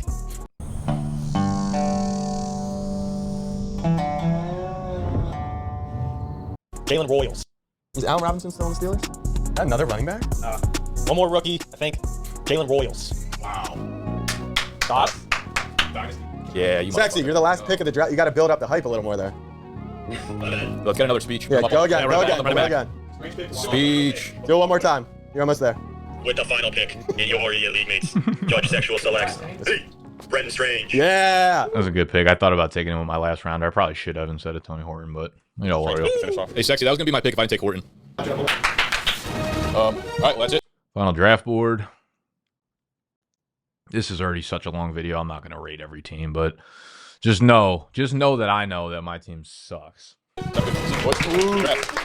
some more fucking food, too. There's like 22 pounds of meat in there. All right, the draft's in the books. I got to say, I thought we had an extra flex spot, so the fact that we don't have a double flex on top of it got me feeling a little nicey now. Overall, I don't feel like I have a lot of holes in my lineup. If I can go back and maybe... What are we doing here, Nick? Maybe dish out a pick. I'll tell you what. Jawan Jennings, like, not going to be a needle mover, but if I didn't get him with that last wide receiver pick of mine, we'd be in a bad place. We'd be in a bad place heading to a... He's not even going to be on my fucking roster in 2 weeks. Overall, I like the lineup. I'm looking at sleeper week 1 projections, which I actually hate. They have me projected for the highest scoring team in week 1, 137. They already have me with a 62% advantage over jaymo. That is almost an auto L for me. That's like when the Yahoo grades your draft and they're like, you got an A+ draft. That, you know, you're not making the playoffs at that point. That sucks. But I like that we start off the gate 3 division games and we end the season with 3 division games. You know, the team definitely ended up looking not how I would expect it to look. DJ Moore, Garrett Wilson, Ladd McConkey, Devontae Adams, Travis Kelce. Basically, my whole team was a list of guys I did not expect to have. So it kind of went downhill after round 2 here. You know, all in all, the shape of it, I don't think is that bad. If Cam Ward can have a good rookie season, I think I'm in a phenomenal shape, phenomenal spot to be in. I do think that's going to kind of make or break it, though. I need either Geno Smith to have another good season. He had a pretty good season last year, but obviously a lot has changed from then till now. I actually think he's in a better... I think... I don't hate Tony's build. Like, 4, you know, relatively strong receivers in the middle. Jaden Daniels. Cam Ward is like a suspect QB2, but having Geno there as his backup is fine. Kelce, I don't like at all, but...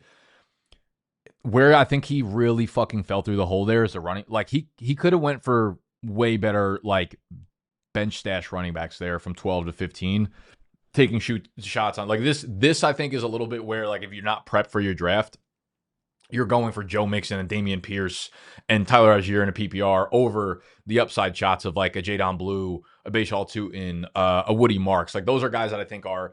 They might end up being zeros just like these other guys, but in terms of hitting on it because you need a real RB2 in your lineup, that's where I think the bottom kind of fell out there. Situation than he was last year, but that doesn't mean he's going to produce at a better level. You know, nothing's given to Geno Smith. We've seen a lot of bad Geno Smith. So I like Geno, but I also recognize that it's, you know, nothing's a given with him. My bench is just horrific. I try to load up on running backs to kind of make up for the fact that my RB2 is David Montgomery, and I don't love that. Don't look at my bench. My bench is fucking gross. But I think the starting lineup's not bad.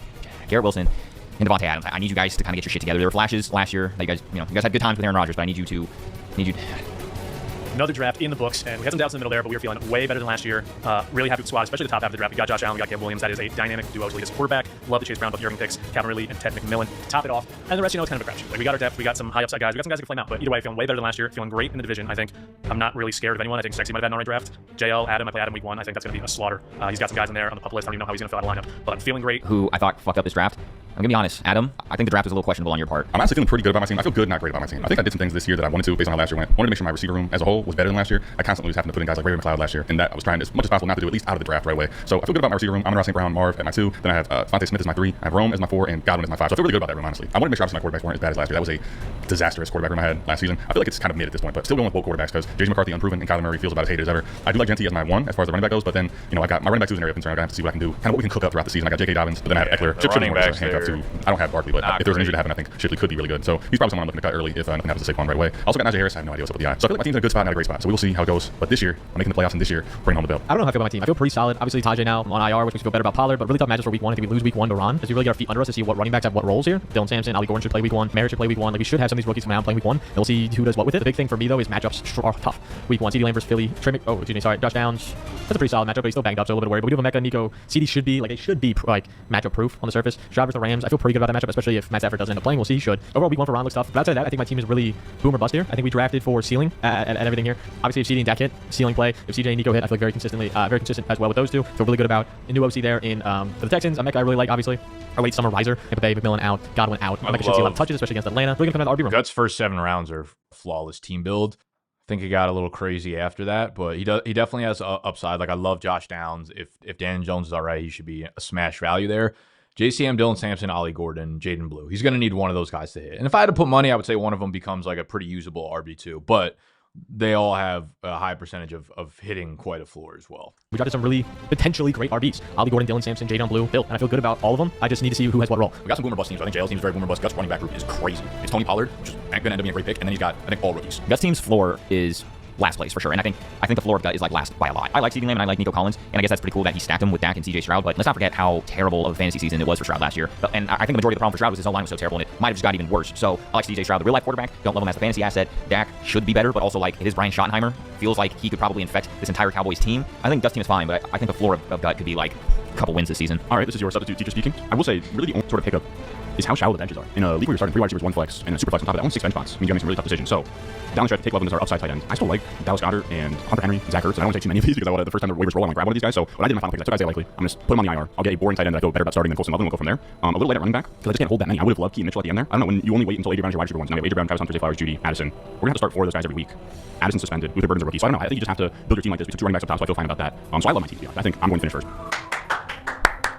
Yes, sir. Yes, sir. All right, boys. All those Jack fans out there, I know there's a few of y'all who rode with me down the stretch when all the haters were hating. Year 2, put in the comments now if you're riding with J Money Millionaire. All right, here's how the team worked out. I went 3 RBs off the bat.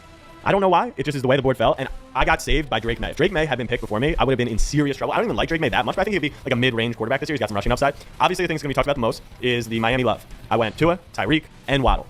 Jack's team will be good if it all hits. Like, if everything goes in motion, it should be pretty solid, but you're banking on Miami's offense and Christian McCaffrey to be healthy, which is, that's a scary place to be. Who stacked the Dolphins. Don't know what he was thinking about there, and then he has Rashee Rice and Christian McCaffrey. So Christian McCaffrey could be unhealthy. If Tua gets hurt, there goes Tua, there goes Tyreek, there goes Waddle. So I would say the same thing about Jack. Jack could easily finish dead last. I love Jack's running backs. I mean, he's literally went all running back. Bijan, CMC, JT, GOATs, and then he trickled down on the Dolphins offense. Fuck the division. Probably just not a move I would make. There's so much risk with this team. You know, Tyreek Hill's old, Rashee Rice going to be suspended. He went triple running back early. Took the latest QBs of anybody. Yeah, it's not exactly ideal for Jack, I think. I said on here before, I liked Tua. I think when they're healthy, they've shown to be a good offense. Obviously, I'm one hit, one concussion away from that whole thing exploding like it did last year, but I'm playing the upside. Like, I think there's a scenario where that offense is explosive, like it was drafted just last year, so that's my play there. I got Shadur because perfect timing. I love Rashee Rice. Like, when he's on the field, he's obviously a monster. My wide receiver room obviously has some major character issues there with Tyreek and Rashee, but our running backs are very sound players. We really turned it around in these last 3 or 4 rounds. Last I left you, we just had gotten Quinshon Judkins, who definitely is facing some uncertainty in his early start to the season. And so I was looking a little iffy. I had Spontae, Jaden Reed, Jaden Higgins, and Judkins, and then the last 3 picks that we just wrapped up, Ray Davis, Jackson, motherfucking Dart, baby, and Wandale Robinson, his favorite wide receiver. Let's fucking go. I'm hyped. This was Anytime you could pick 2 New York Giants players and get excited about it, you just have to do it. the exact last 3 pieces that I needed.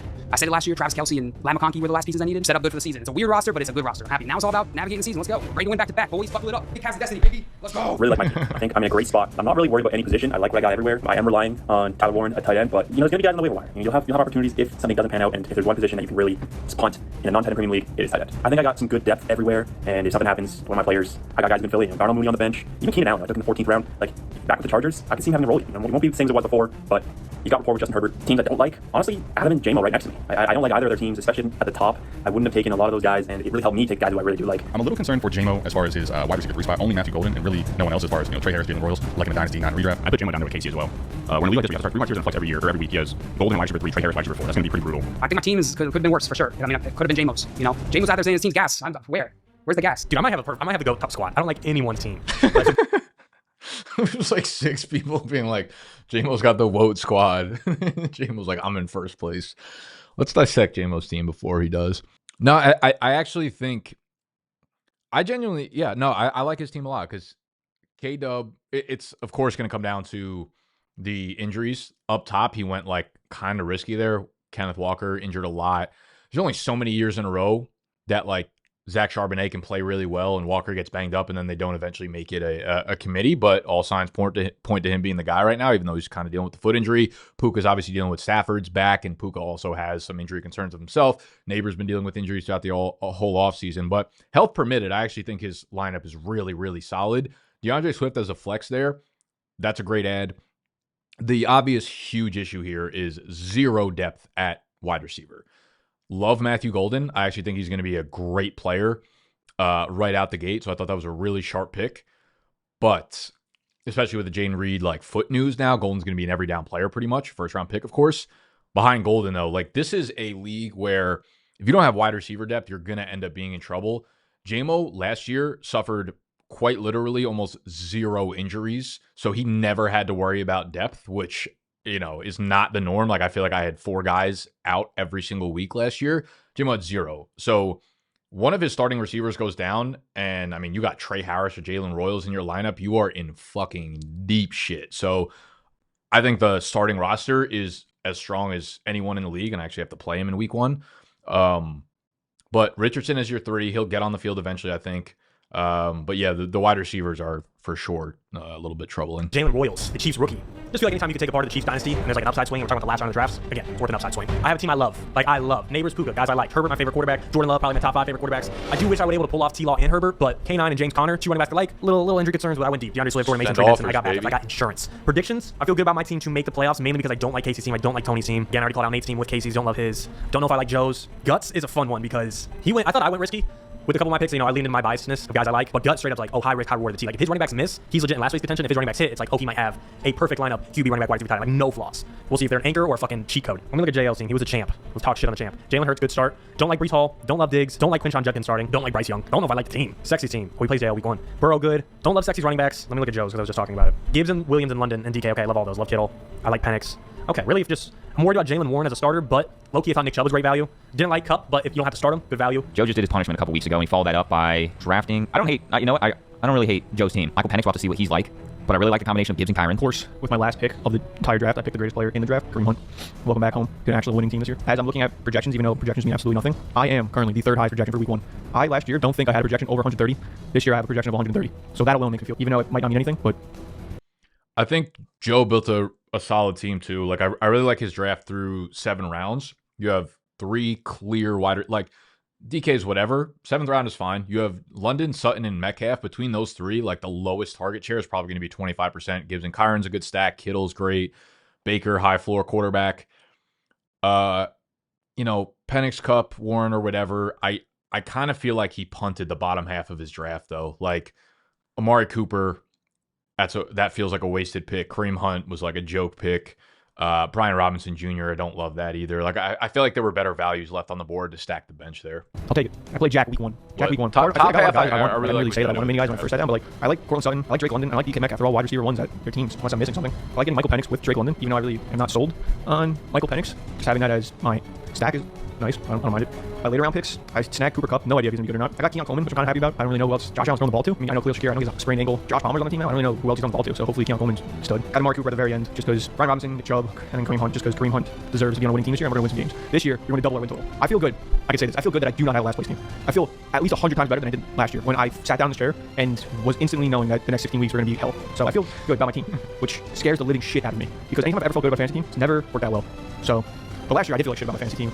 And it didn't work out well, so if I'm just competitive, that's all I care about. Let's just build on more than 2 wins right now. I'm not even worried about first place. I'm worried about just building. Just win some weeks, lose some weeks, have fun for once. That's what I'm hoping for. Prediction for the season, gonna finish in the top half. Gonna be between me and Sexy for the division win. And then we'll see what happens when we get to the playoffs. It's a long season. Super confident in my abilities on the wire. Finish in the top, make the playoffs, and we'll go from there. Don't be too confident because, like I said, the middle of the draft got a little iffy, but this is a new year, new Nate. Naters are with me. Let's see what we can do. I think I'm going to win. I do love my team. I think the only weakness is tight end. I'm fine. I think I've had barbecue sauce on my forehead this entire time. I'll be honest with you guys. all right. That's just what it is. My only weakness is tight end, which since the dawn of time, punting off tight end I think is absolutely fine. I'll just play the waivers. I don't necessarily like my draft, but I think compared to other teams, it's looking all right. So I think Tony's got a really good team. If I had to pick a top 3, I'm obviously going to pick myself. If you don't pick yourself, come on. It's players you like the most. So you got to pick yourself top 3. Then I say Tony and Nate, my other 2 in the top 3. I think I have a pretty good chance everyone hits. My projection's really low, obviously, for week 1 with no real starting running back. But yeah, I like my squad. I faced off with Joe week 1. I'm excited for that one. Obviously, he was fucking horrible last year, but fresh team. He kind of ran the rock by drafting his team, and should be a good matchup. So hook 'em horns, and I need a team name. So if anyone has a good team name for me, shoot me a DM, and I will make that my team name. If I'm making predictions right now, I think I'm going to make the playoffs with jaymo. I think that's my prediction. I think Casey and Tony have probably my least favorite teams, but there's just literally no point of going on record and saying that you hate teams because it never ages fucking well. So you know what? I'm going to finish last place. I'm going to get 4th place in the Pookie Bears division, but it's actually Pookie Bears division until it's backwards. It was always us. Everyone else I think drafted well. Joe came in, drafted a good team after last place finish. Proud of him. So a lot of boomer bust guys. I'm last place. Joe's probably 1st place. We'll leave it at that. He's back! What the fuck? DA got the dope. Ice water to like calling in a fan. Throw the money, don't you get it to God, fucking mention it. Another roof expansion. If you made it this far, drop a like, ho, like Joe said. Yeah, I mean that's the video. Let's go over to the Your Idiot League Mates channel.